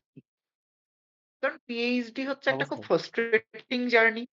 মানে ৫ বছর এটা বলা হয় যে মানে ইন জেনারেল ৫ বছর আমি দেখেছি খুব ব্রিলিয়ান্ট বিশেষ করে না। আইআইটি গুলোতে ৫ বছরের কমপ্লিট হয় না। কারণ আইআইটি তে যারা প্রফেসর থাকেন they are hmm, extremely busy with their projects. তাদের হচ্ছে বিটেক বা এমটেক এর হচ্ছে ইন্টার্নশিপ থাকে। প্রচুর রকমের তাদের হচ্ছে এনগেজমেন্ট থাকে এবং আমার যারা বন্ধু আছে, আমার এক বন্ধু আছে হুম, জ্যোতির্ময় বলে আমাদের ব্যাচের ছিল যাদবপুরে। ও আইআইটি কেজিপি তে আছে। তো এরকম অনেকে আছে আমার আইআইটি যোধপুর, আইআইটি রুড়কিতে আমার অনেকেই পরিচিত আছে যারা হচ্ছে ওখানে পিএইচডি করছে। ওদের থেকে আমি যেটা শুনেছি যে তাদের সঙ্গে তাদের যে হুম, সুপারভাইজার তাদের ইন্টারেকশন টা খুব কম হয়। হয়তো সপ্তাহে ১ দিন তারা বসছে ঘন্টা খানেকের জন্য। এবার এইটাই যেটা প্রবলেম সেটা হচ্ছে মানে যেটা ইউনিভার্সিটির ক্ষেত্রে খুব সুবিধা যে তুমি ডেইলি হচ্ছে তোমার রাইট। সুপারভাইজারের সঙ্গে ইন্টারেক্ট করছো। আমি হুম, তো যেমন ডেইলি উনার কেবিনে গিয়েই বসতে হবে। তো এটাতে যেটা সুবিধা যে তোমাদের একটা বন্ডিং টা খুব ভালো ক্রিয়েট হয়। আরেকটা হচ্ছে কাজ নিয়ে ডিসকাশনটা খুব হয়। হুম, ফলে প্রোগ্রেস অনেক ফাস্ট হয়। যে তুমি তোমার কাজ নিয়ে ডেইলি বলতে পারছো। কোন প্রবলেম হলে সেটা বলছো। এবার সেটা আইআইটি গুলোতে এইটা একটা প্রবলেম।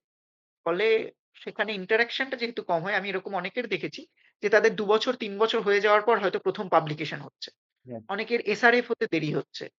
তো তাদের হচ্ছে হয়তো আম পিএইচডি হুম, সাবমিশন করতে হচ্ছে অনেকটা টাইম লেগে যাচ্ছে। ফলে ৫ বছরে কারোর কমপ্লিট হয় না। মেক্সিমাম আমি দেখেছি মানে খুব কম লোকের ৫ বছরে উইথ টাইম কমপ্লিট হয়।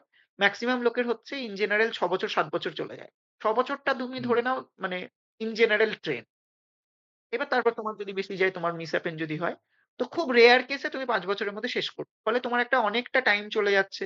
আর মাস্টার ডিগ্রির পরেই যে তুমি পিএইচডি পাবে এটা হুম, মানে একদম মানে নিয়ার টু ইম্পসিবল। আ সেটা হচ্ছে খুব লাকি না হলে সেটা তোমার হয় না। বা তুমি যদি এমন কোন ঠিক। ইনস্টিটিউট চুজ করলে যেখানে তোমার জানাশোনা আছে, রাইট। সে তোমাকে নেবেই। That is different case. কিন্তু উইথ অনেস্টি তুমি হচ্ছে মাস্টার্স কমপ্লিট করার পরেই পিএইচডি পাবে না। এটা তোমাকে ধরতে হবে। বিকজ তুমি একটা নেটে জেআরএফ হবে বা নেট কোয়ালিফাই করবে। তাদের পর হচ্ছে ইনস্টিটিউট গুলো তাদের পিএইচডি বার করবে। তো ইটস আ লং প্রসেস। হুম, এবার এইটা পুরোটা সবাই নিতে পারে। এবার এর মধ্যে আরো অনেক রকম ব্যাপার আছে। সুপারভাইজার এর সঙ্গে রিলেশন বিগ্রতে থাকে, ভালো হতে থাকে।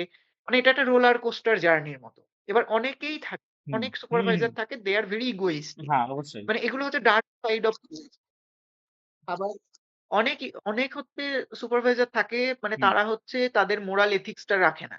যেমন আমি এরকমও দেখেছি যে তার হচ্ছে বউয়ের সঙ্গে কোথাও ঘুরতে যাবে। তো তার জন্য গিফট কিনতে যাচ্ছে। তার বাচ্চাকে হচ্ছে স্কুলে দিতে যাচ্ছে স্কলার। তো these are the work. তো এরকমও হয়। তো ফলে সুপারভাইজার চুজ করাটা খুব ইম্পোর্টেন্ট। মানে পিএইচডি তে ইনস্টিটিউট রাইট। এর থেকেও বেশি ইম্পোর্টেন্ট হচ্ছে তোমার সুপারভাইজার এবং সুপারভাইজার কেমন। এবার এই সবকিছু মাথায় রেখে তারপরে হচ্ছে তুমি যে পিএইচডি করার পরেই কমপ্লিট করে ডক্টরেট ডিগ্রিটা হাতে পেলে আর চাকরি পেয়ে যাবে এটাও রিয়েলিটি নয়। ফলে সেইটা হতেও তোমার একটা হুম, সময় লাগে। হুম, মিনিমাম হুম, ১ বছর, কারোর ১.৫ বছর, কারোর ২ বছর লেগে যায়। তুমি প্রাইভেট গভর্নমেন্ট জয়েন করো সেটা না। তো এই সবকিছু মাথায় রেখে হচ্ছে তোমার আসা দরকার। আবার এটাও হচ্ছে ম্যান্ডেটরি না যে তুমি পিএইচডি হ্যাঁ, করলে পরে অ্যাসিস্ট্যান্ট প্রফেসর হবেই। হয়তো তোমার সাথে এই নয়। ফলে এটাকে হুম, এইভাবে ট্রিট করা উচিত না। এটা আমার ওপিনিয়ন। যে ফলে ওই যারা মনে করছে যে ৫ বছরের জন্য আমার একটা হুম, কর্মসংস্থান হবে বা যারা মনে করছে যে আম আমার হচ্ছে পিএইচডি টা অ্যাসিস্ট্যান্ট প্রফেসরশিপ হওয়ার জন্য খুব ম্যান্ডেটরি। মানে তাদের ক্ষেত্রে পিএইচডি টা অনেক ডিফিকাল্ট। কিন্তু যারা হচ্ছে ধরো রিসার্চ এ যাদের প্যাশন আছে they must do পিএইচডি। এবার তারা প্রজেক্ট করতে পারে, তারা পিএইচডি করতে পারে। অবভিয়াসলি যদি জেআরএফ থাকে তাহলে সেটা অনেক ইজি হয়। তার কারণ তোমার একটা ফেলোশিপ অনেকটা সেলারির মতো আসে। সেটা অনেক সময় হচ্ছে প্রেফার করাটা বেটার এবং সেটা থাকলে পরে মার্কসও বেশি পাওয়া যায় তোমার কেরিয়ারে। কিন্তু মানে রিসার্চ এর প্রতি প্যাশন থাকলে you can go with PhD এবং সেটাতে তোমার কোনদিনই কোন প্রবলেম হবে না। তুমি রিসার্চটাকেও খুব এনজয় করবে। তুমি খুব ডিপে কাজ করবে। তোমার সুপারভাইজার কেমন, কি বলছে না বলছে এটাতে তোমার খুব বেশি মাথা ব্যাথা হবে না। তুমি কাজ শিখতে এসেছো, কাজ শিখবে, রিসার্চ শিখবে। তারপরে তুমি সেটা তুমি যদি তারপরে বছরখানেক হচ্ছে তোমার কিছু না হয় তুমি আরএ পেয়ে যাবে, পোস্ট-ডক পেয়ে যাবে। যারা সত্যিই রিসার্চ করতে পারে, যারা হচ্ছে প্যাশনেট এই ব্যাপারগুলোতে, তাদের ডিমান্ডের অভাব নেই। আমাদের দেশে এখন মানে খুবই মানে হুম, হুম, একটা ইনিশিয়াল ফেজ এ আছে ঠিক। আর&ডি অবশ্যই। স্টার্টআপস গুলো বা আর&ডির যে ইন্ডাস্ট্রি গুলো। তো তো তুমি যদি অ্যাসিস্ট্যান্ট প্রফেসর হবো হুম, এটা মাথায় রেখে থাকো তাহলে হচ্ছে তোমার প্রবলেম। বাট তুমি যদি মনে করো যে I can go with any job যেটা হচ্ছে আমাকে রিসার্চ করার সুযোগ দেবে, then you have no problem with this. তো যদি তুমি হচ্ছে সেই পিএইচডি তে রিসার্চ এর প্যাশন নিয়ে আসতে পারো, then you must come here. You are welcome. হ্যাঁ, মানে This is the condition.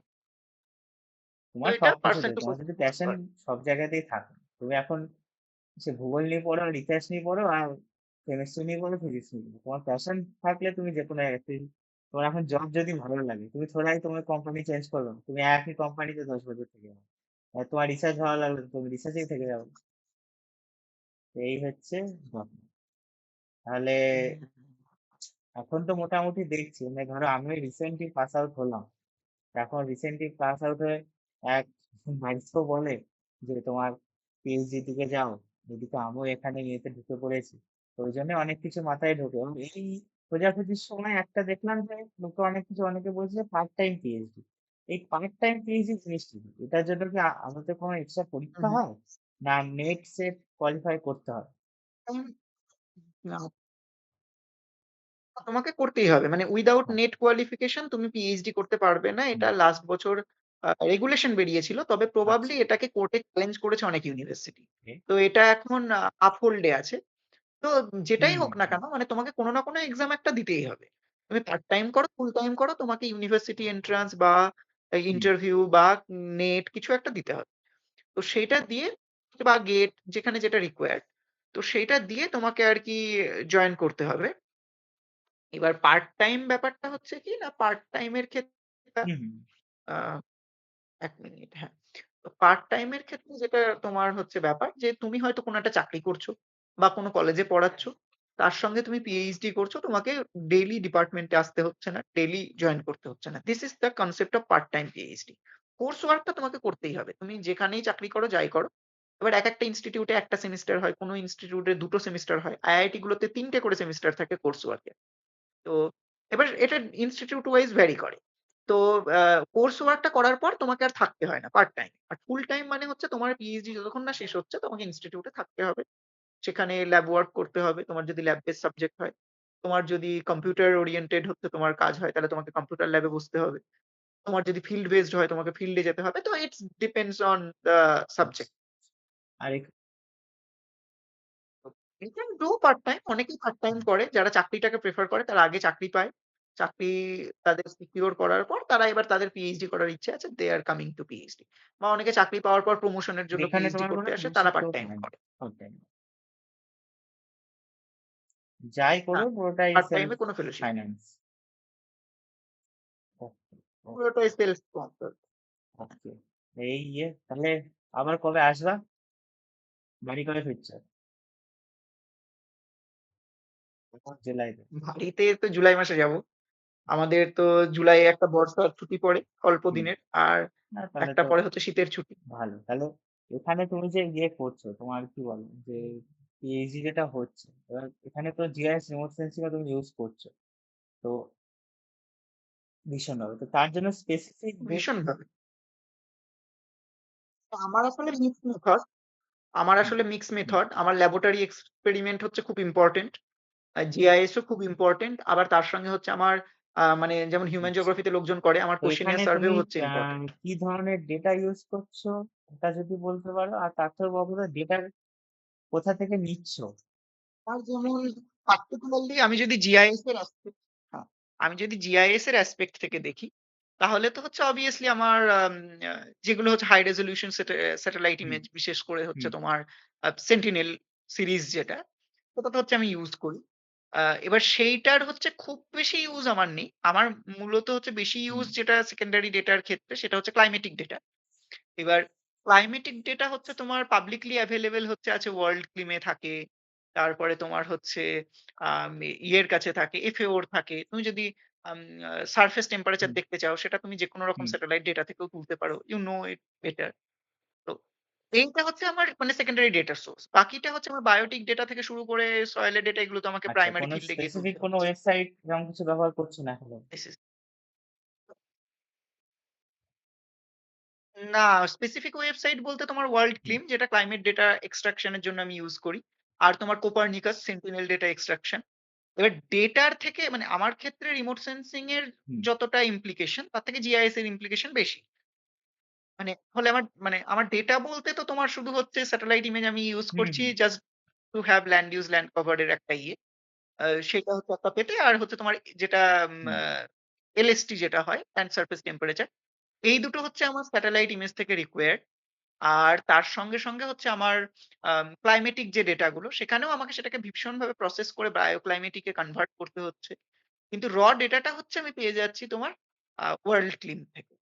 World ক্লিমে publicly available এই ডেটা গুলো হচ্ছে ক্লাইমেটের ডেটা পাওয়া যায়। হিস্টোরিক্যাল ডেটা ২৫ বছর ৫০ বছরের পাওয়া যায়। তো এটা হচ্ছে বিষয়। এবার আমার জিআইএস হুম, এর ক্ষেত্রে এর হচ্ছে অনেক ইয়ে আছে। মানে বিশেষ করে মডেলিং এর যে অ্যাসপেক্ট টা। বিশেষ করে ধরো হুম, তোমার ইয়েগুলোর ওয়েটেজ করার ক্ষেত্রে। এবার সেখানে হচ্ছে আমরা তুমি জানবে হুম, নিশ্চয়ই হুম, হুম, মেশিন লার্নিং এ হচ্ছে একটা টেকনিক হয় র‍্যান্ডম ফরেস্ট বলে। তো র‍্যান্ডম ফরেস্ট এর হচ্ছে একটা হুম, পার্টিকুলার ক্যারেক্টার হচ্ছে ফিচার ইম্পোর্টেন্স ক্যালকুলেট করা। তো সেইটা আমার কাজের ক্ষেত্রে খুব ইম্পোর্টেন্ট যে আমার কোন ফ্যাক্টর গুলোকে কতটা হচ্ছে আমি ফিচার ইম্পোর্টেন্স প্রোভাইড করব। সেটাকে ইয়ে করার ক্ষেত্রে মানে সেটাকে তোমার আম ডিটারমাইন করার ক্ষেত্রে হচ্ছে আমার র‍্যান্ডম ফরেস্ট এর হচ্ছে কাজ আছে। এবার মানে র‍্যান্ডম ফরেস্ট বলো বা সাপোর্ট ভেক্টর মেশিন বলো এই যে হুম, টেকনিক গুলো they have very high accuracy but ততটা নয় যতটা হচ্ছে আমাদের ইকোলজিক্যাল এই কাজগুলোর ক্ষেত্রে বিশেষ করে মানে আমার মতো সেনসিটিভ কাজের ক্ষেত্রে হচ্ছে আ দরকার। তো ফলে হচ্ছে এটাকে হচ্ছে আমরা বেশ কিছু রকম এনসেম্বলিং করব। যেমন আমার ডেটা কালেকশন এর ক্ষেত্রেই ডিপ লার্নিং খুব ইম্পোর্টেন্ট। মানে বুঝতেই পারছো যে আচ্ছা, আমি যে প্লান্ট গুলোর কথা বলছি সেটাকে খুঁজে বার করা সেগুলো ছোট প্লান্ট। না, সেটাকে খুঁজে বার করাটা না, ওরকম ভাবে তো স্যাটেলাইট ইমেজ দিয়ে তো আমি আর এইগুলো খুঁজে বার করতে পারব না। তো I need হচ্ছে মানে ফিল্ড ভেরিফিকেশন। এবার ফিল্ড ভেরিফিকেশন এ যেটা প্রবলেম আমার, সেটা হচ্ছে যে তার যে হুম, পুরনো লোকেশন, সেই লোকেশন গুলোই এখন এরা নেই। এবার ফলে হচ্ছে আমাকে করতে হচ্ছে কি Facebook, তারপরে তোমার অন্যান্য সোশ্যাল হুম, মিডিয়া। এবার সেখানে কি হয় অনেক টুরিস্ট যায়। তো বিভিন্ন টুরিস্ট যেগুলো দার্জিলিং এ গেছে হুম, বা ধরো সিকিমে গেছে তারা হয়তো কোথাও একটা ছবি তুলেছে। এবার কোথাও একটা ছবি তুলতে গিয়ে তাদের হয়তো হ্যাঁ, হ্যাঁ, ব্যাকগ্রাউন্ড এ কিছু রাইট, জিনিস চলে এসেছে। ফোরগ্রাউন্ড এ হয়তো তারা আছে। কিন্তু ব্যাকগ্রাউন্ড এ হয়তো কোনো পাতা এসেছে, কোনো হয়তো ফুল এসেছে। এবার সেইটাকে হচ্ছে আমাকে ডিপ লার্নিং এর থ্রু হচ্ছে এক্সট্রাক্ট করতে ওয়াও! হচ্ছে যে এরকম হচ্ছে আমি ম্যাচ পাচ্ছি কি পাচ্ছি না। মানে ডিপ লার্নিং মেথড হচ্ছে আমাকে এবার সেটা হচ্ছে ডেটা কালেকশন টাই হচ্ছে এরকম রিগোরাস। এবার তারপরে হচ্ছে আমরা যে ভাবছি আরকি এখনো পুরোপুরি সেটা ফিক্স হয়নি। যে কিছু ensemble মডেলিং হচ্ছে আমরা ইউস করব। কারণ না, একটা আচ্ছা, কোনো আচ্ছা, মডেল মানে প্রপার ওয়ার্ক করবে না। দেবে না। তো সেখানে আমরা চেষ্টা করছি যে ফাজি লজিক ইউস করব। তার সঙ্গে হচ্ছে র‍্যান্ডম ফরেস্ট কে এড করব। তার সঙ্গে আরো বেশ কিছু টেকনিক আছে, বেশ কিছু মডেল আছে।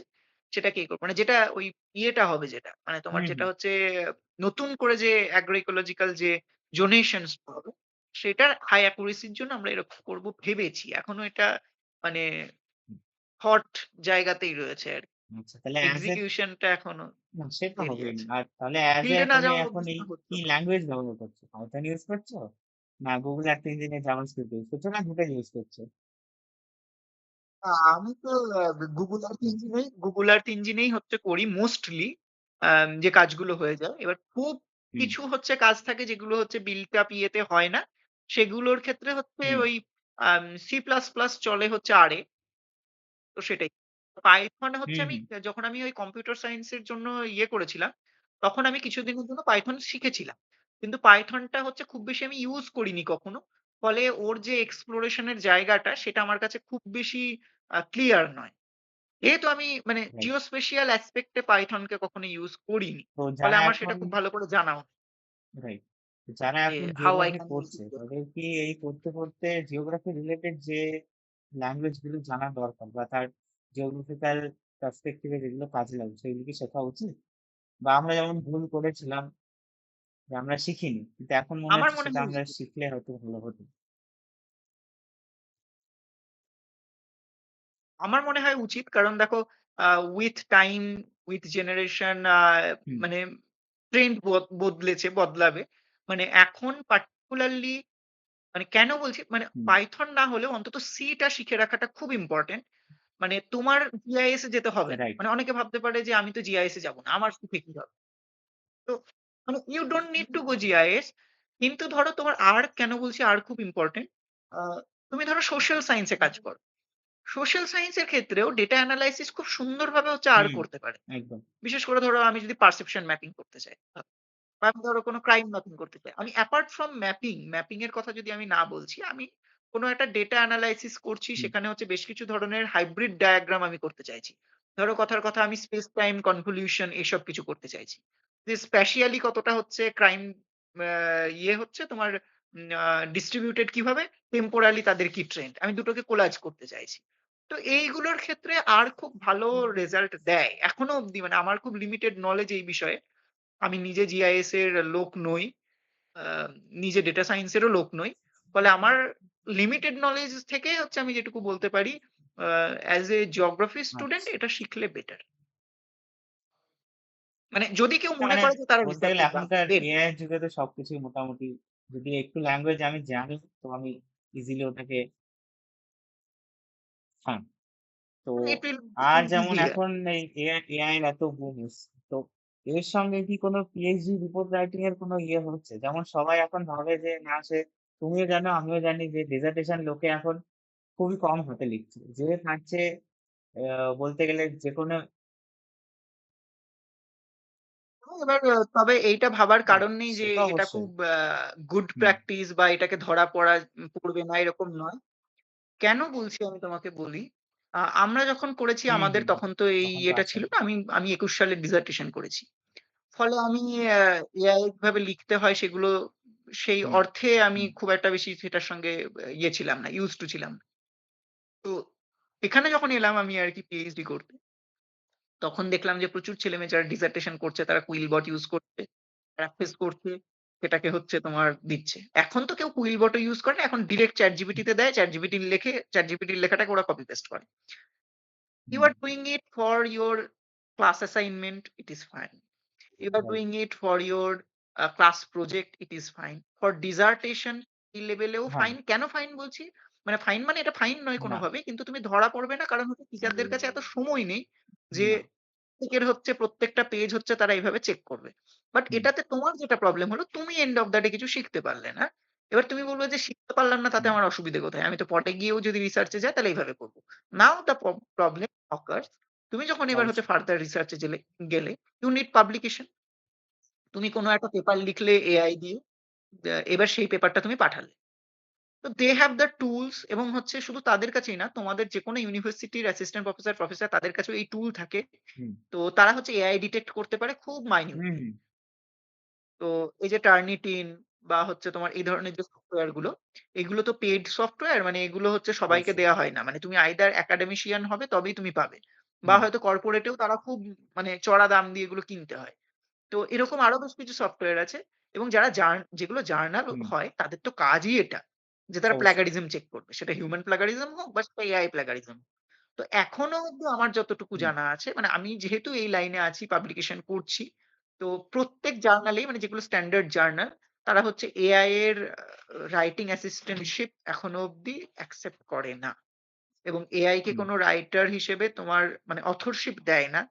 ফলে তুমি যদি কোনো এআই প্রডিউসড লেখা দাও, ইট উইল গেট রিজেক্টেড এবং তোমাকে বলে দেওয়া হবে যে তোমার এত% এআই ডিটেকশন হয়েছে তোমার লেখার থেকে। তো এটা খুব মুশকিল যে কারণে পিএইচডি তে এসেও অনেকে এখন হুম, খুব হুম, হুম, ফ্রাস্ট্রেটেড হুম, হয়ে যাচ্ছে। তার কারণ তারা তো ওইভাবে শিখে এসছে। কোনদিন শেখেনি। এখানে এসে তারা প্রচুর লিখে-টিখে দিচ্ছে। ২ দিন ৩ দিনের মধ্যে আমি তো এরকমও দেখেছি আমার এক আ সিনিয়র দাদা, তার একজন co-author আছে। সে বলেছে যে আমাকে এই কাজটা করে দিতে বলেছে, "হ্যাঁ, ২ দিনে হয়ে যাবে।" তো আমরা তো অবাক হয়ে গেলাম। মানে কত ভালো কে এসছে মানে এত ট্যালেন্টেড যে ২ দিনের মধ্যে একটা পেপারের কাজ হয়ে যাবে। আমি বললাম ভালো কথা মানে একটু ইনফেরিয়রিটি কমপ্লেক্স হলো। তো ২ দিন পর সে পেপারটা দিয়ে দিয়েছে করে তারপর হচ্ছে রিজেক্ট হয়ে চলে এলো 81% এআই। এখন দিস ইস সবাই দ্যা এখন এআই সিনারিও নিয়ে নাওয়াডেজ। খেলছে যাকে বলে। এআই এখন সব জায়গায় চলে এসছে।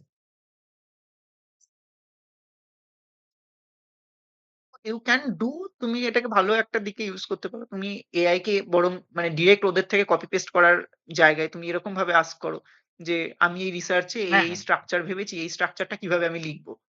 ওটা যদি ইট করো উইল ওটাই টিচ তো ইউ কোনো ইয়ে নেই না? যে how to do that.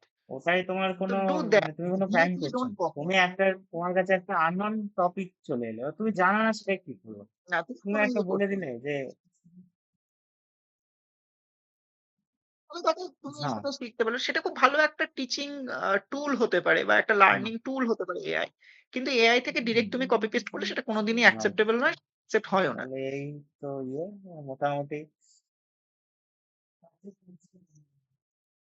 Even more than 5% AI হুম। মানে জেনারেটেড কন্টেন্ট হলে পরে ওটা হ্যাঁ, রিজেক্ট হয়ে যায়। এখন তো সে মানে তুমি তোমার 100% আর তো সে পেয়েই এটা একটা যতই হোক এখন তো সব জায়গায় ওই ইয়ে চেক তো হয়, ওই চেক ছাড়া করছে না। সেই ইয়ে হুম। তাহলে মোটামুটি ভালোই হলো বলতে গেলে। ইয়ে একটা, তুমি পিএইচডি করছো আমি চাকরি দিচ্ছি, তো দুজনের পুরোটাই আলাদা ফিল্ড, কিন্তু তাও এক ইচ্ছা ছিল আমারও করার, কিন্তু করবো। তুমি যে জিনিসটা বললে সেই জিনিসটা আমি প্রথম থেকেই দেখছি যে পার্ট টাইম যদি করার সুযোগ পাই, আর যদি ইন ফিউচার বাইরে আমি কোনো চান্স পাই, যেমন বাইরের কিছু কিছু, আর যদি তুমি এটাও কিছু করতে পারো যে ধরো যারা বাইরে যেতে ইচ্ছুক তাদের জন্য কিছু কিছু স্কলারশিপের যেমন নাম, এরকম যদি কিছু জানো সেটাও বলতে পারো। হুম। ও লট লট সেটা ডিপেন্ডস অন কান্ট্রিজ। নেক্সট। যেমন জাপানে আছে জেএসপিএ হ্যাঁ, ইয়ে ফেলোশিপ। হ্যাঁ, জার্মানিতে হচ্ছে হামবোল্ড ফেলোশিপ আছে জিওগ্রাফি এবং জিআইএস এর ছেলেমেয়েদের জন্য। তারপরে হচ্ছে তোমার ইয়েতে মানে নরওয়ে, সুইডেন এইসব স্ক্যান্ডিনেভিয়ান কান্ট্রিতে কোনো আলাদা ফেলোশিপ নেই। ওখানে পিএইচডি টাকে জব হিসেবে ট্রিট করা হুম, হয়। তো automatically you will get salary তুমি যদি পিএইচডি করো। আর ইউএসএ বেশ হুম, কিছু রকমের হচ্ছে ইয়ে হয়। ইউএসএ এখন খুব হুম, সিচুয়েশন টাইট। যারা সেটাই। গেছে হুম, তারা ফিরে আসছে। তো না ভাবাই মানে ভালো। ইউকেতে ইউনিভার্সিটি ওয়াইজ হচ্ছে স্পন্সরশিপ হয় আলাদা করে। ওরকম ফেলোশিপ হয় না। তবে ইউকেআরআই দেয় এরকম। তারপর হচ্ছে এরাসমাস মুন্ডাস বলে একটা হয়। দেয়ার ইজ মানে lot of scholarship you can do. But সবচেয়ে ইম্পোর্টেন্ট যেটা সেটা হচ্ছে তোমার তুমি যদি অ্যাব্রড এ পিএইচডি করতে চাও, যেহেতু আমি এপ্লাই করেছি I know those hmm, things. সেখানে হচ্ছে পাবলিকেশন খুব ইম্পর্টেন্ট। তোমার যদি পাবলিকেশন না থাকে they won't okay, entertain okay, you. Okay, got it। তুমি ইন্টারভিউ এরও কল তো পাবে না। তাহলে আরেকটা, যেটা সবার জেনারেল প্রশ্ন থাকে, যেটা তুমিও ফেস করেছো আমিও ফেস করেছি, যে জিওগ্রাফি নিয়ে পড়ে লোকে কি করতে পারে। আমিও অনেক কিছু জেনেছি। এটা অনেক বড় একটা জায়গা।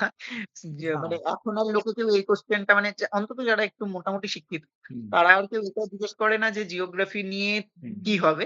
তারা পার্টিকুলারলি জিওগ্রাফির কোনো ব্রাঞ্চ নিয়ে জিজ্ঞেস করে এই কথাটা। কারণ জিওগ্রাফি এতটাই ভাস্ট এবং তার এত ডাইভার্সিফাইড দিক রয়েছে হুম, যে জিওগ্রাফি অনার্স করার পর অনেক কিছু হ্যাঁ, করা যায়। হ্যাঁ, ইউ মে আস্ক যে জিওগ্রাফিতে মাস্টার্স করার পর কি হবে? সেখানে অপশনটা লিমিটেড। তো জিওগ্রাফিতে গ্র্যাজুয়েশন করার পর অনেকগুলো ব্রাঞ্চ হুম, ডিভাইড হুম, হয়ে যায়। তো ধরো যারা জিআইএস এ চলে হুম, যায় তাদের কাছে কর্পোরেটের অপশনস রয়েছে। আর&ডি অপশনস রয়েছে। They have academic options. যারা এনভায়রনমেন্টাল ম্যানেজমেন্টে যায়, অনেকেই যায় এনভায়রনমেন্টাল ম্যানেজমেন্ট। এখন বহু জায়গায় এটার খুব ডিমান্ড। তাদেরও কর্পোরেটের অপশনস রয়েছে, একাডেমিক্স এর অপশনস রয়েছে, আর&ডি অপশনস রয়েছে। তারপরে তোমার যারা হচ্ছে ধরো ডেভেলপমেন্টাল স্টাডিজ এ যায় তাদের জন্য মানে ওই সিমিলার মানে তুমি যেদিকেই ইয়ে করো মানে খুব যেগুলো থিওরিটিক্যাল সেইগুলো বাদ দিয়ে মানে কথার কথা তুমি আহ, মানে যেমন জিওমরফোলজিতে তুমি যদি যাও সেখানে তোমার হচ্ছে রিসার্চ ইনস্টিটিউট আর একাডেমিক্স ছাড়া অপশন আমাদের দেশে কম। তুমি যদি অ্যাব্রডে করতে পারো then you have multiple options. কিন্তু আমাদের দেশে এখনো সেটা গ্রো করেনি। তো এরকম খুব যেগুলো ফান্ডামেন্টাল বা ওল্ড হচ্ছে তোমার অপশন সেইগুলো বাদ দিয়ে বা ধরো যেগুলো হিউম্যান জিওগ্রাফির খুব theoretical portion, for example cultural geography, social geography, এগুলো ছাড়া হুম, মানে ইভেন হিউম্যান জিওগ্রাফিতেও পপুলেশন স্টাডিজ এর প্রচন্ড ডিমান্ড। মানে হুম, আমি আমার যে বন্ধু বান্ধবীদের দেখেছি হুম, আইআইপিএস থেকে তারা পড়েছে কেউ বসে every one is doing their own job কোনো না কোনো এনজিও তে কোনো না কোনো ইয়েতে। আমার এক বন্ধু আছে আচ্ছা, ও আইআইপিএস থেকে হচ্ছে তোমার ইয়ে করেছে, ও এখন জাপানে আছে। তো এরকম হচ্ছে আমি অনেককে দেখেছি। আমার এক বান্ধবী আছে ও আমাদের হুম, ব্যাচের মাস্টার্স করার পর এগেইন মাস্টার্স করেছে আইআইপিএস থেকে পপুলেশন স্টাডিজ এ। ও হচ্ছে এখন একটা খুব বড় একটা ইয়েতে হুম, চাকরি করে। তো হুম, খুব বড় একটা এনজিওতে চাকরি করে উইথ ভেরি গুড স্যালারি। তো তো এখন আর ওই হুম, হুম, মানে ব্যাপারটা নেই যে মানে জিওগ্রাফি পড়ে কি হবে? টিচারই হতে হবে। আসলে ওয়েস্ট বেঙ্গলে এসএসসি হ্যাঁ। বন্ধ হওয়ার ফলে মানে লোকজন এখন বুঝে গেছে যে অনেক অপশনস আছে। টিচিং যতদিন ছিল ঠিক, লোকজন ঠিক, ঠিক। ততদিন হচ্ছে গতে বাঁধা হচ্ছে এসএসসি দিয়ে সবাই হচ্ছে স্কুলের টিচার হতো। এখন তাদের ওই অপশন নেই ফলে তারা অনেক অপশন এক্সপ্লোর করছে এবং লোকে অনেক জানতে পারছে যে হ্যাঁ অনেক এই হলো তো বলো তো তোমার these কিছু are the যদি ইয়ে থাকে, জানার থাকে বা ইয়ে থাকে, বা কোনো সাজেশন।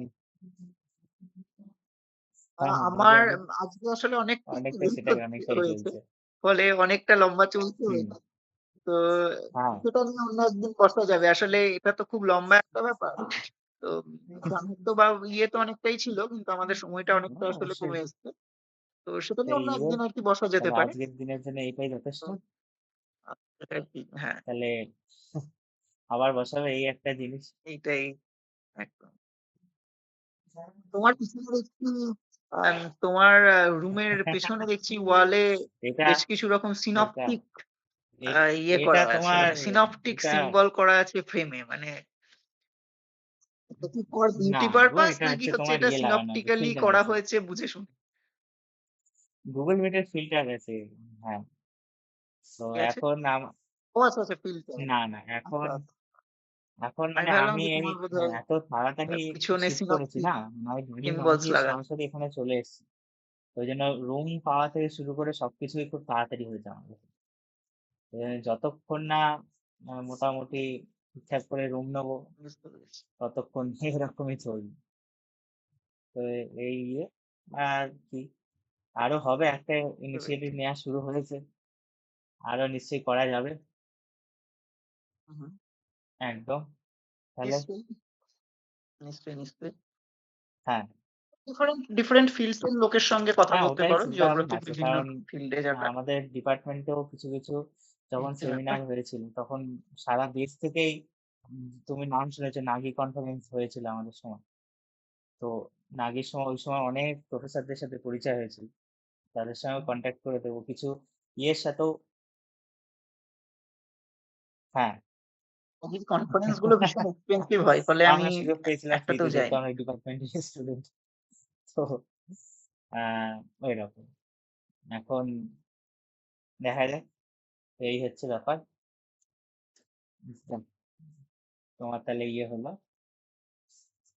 হ্যাঁ হ্যাঁ, পেয়েছিল মনে হয়, কানেকশন মনে হয় লস্ট হয়ে গেছিল। হ্যাঁ হ্যাঁ। তো এই হচ্ছে, তাহলে হবে আবার একদিন কথা। বুঝতে পেরেছি। হ্যাঁ, হ্যাঁ। তা খুব তাড়াতাড়ি নিশ্চয়ই, নিশ্চয়ই। হ্যাঁ হ্যাঁ, একদম একদম। ঠিক আছে। তাহলে আজকের মতো হ্যাঁ হ্যাঁ, রাখি আমারও খুব আরকি। ভালো লাগলো। দেখা হচ্ছে ভালো লাগলো কিছুদিনের মধ্যেই। অনেকদিন পর কথা বলে। একদম, চল। হ্যাঁ। হুম, ঠিক আছে, চল। ঠিক আছে। হ্যাঁ, হ্যাঁ। বেশ রাখি। হ্যাঁ।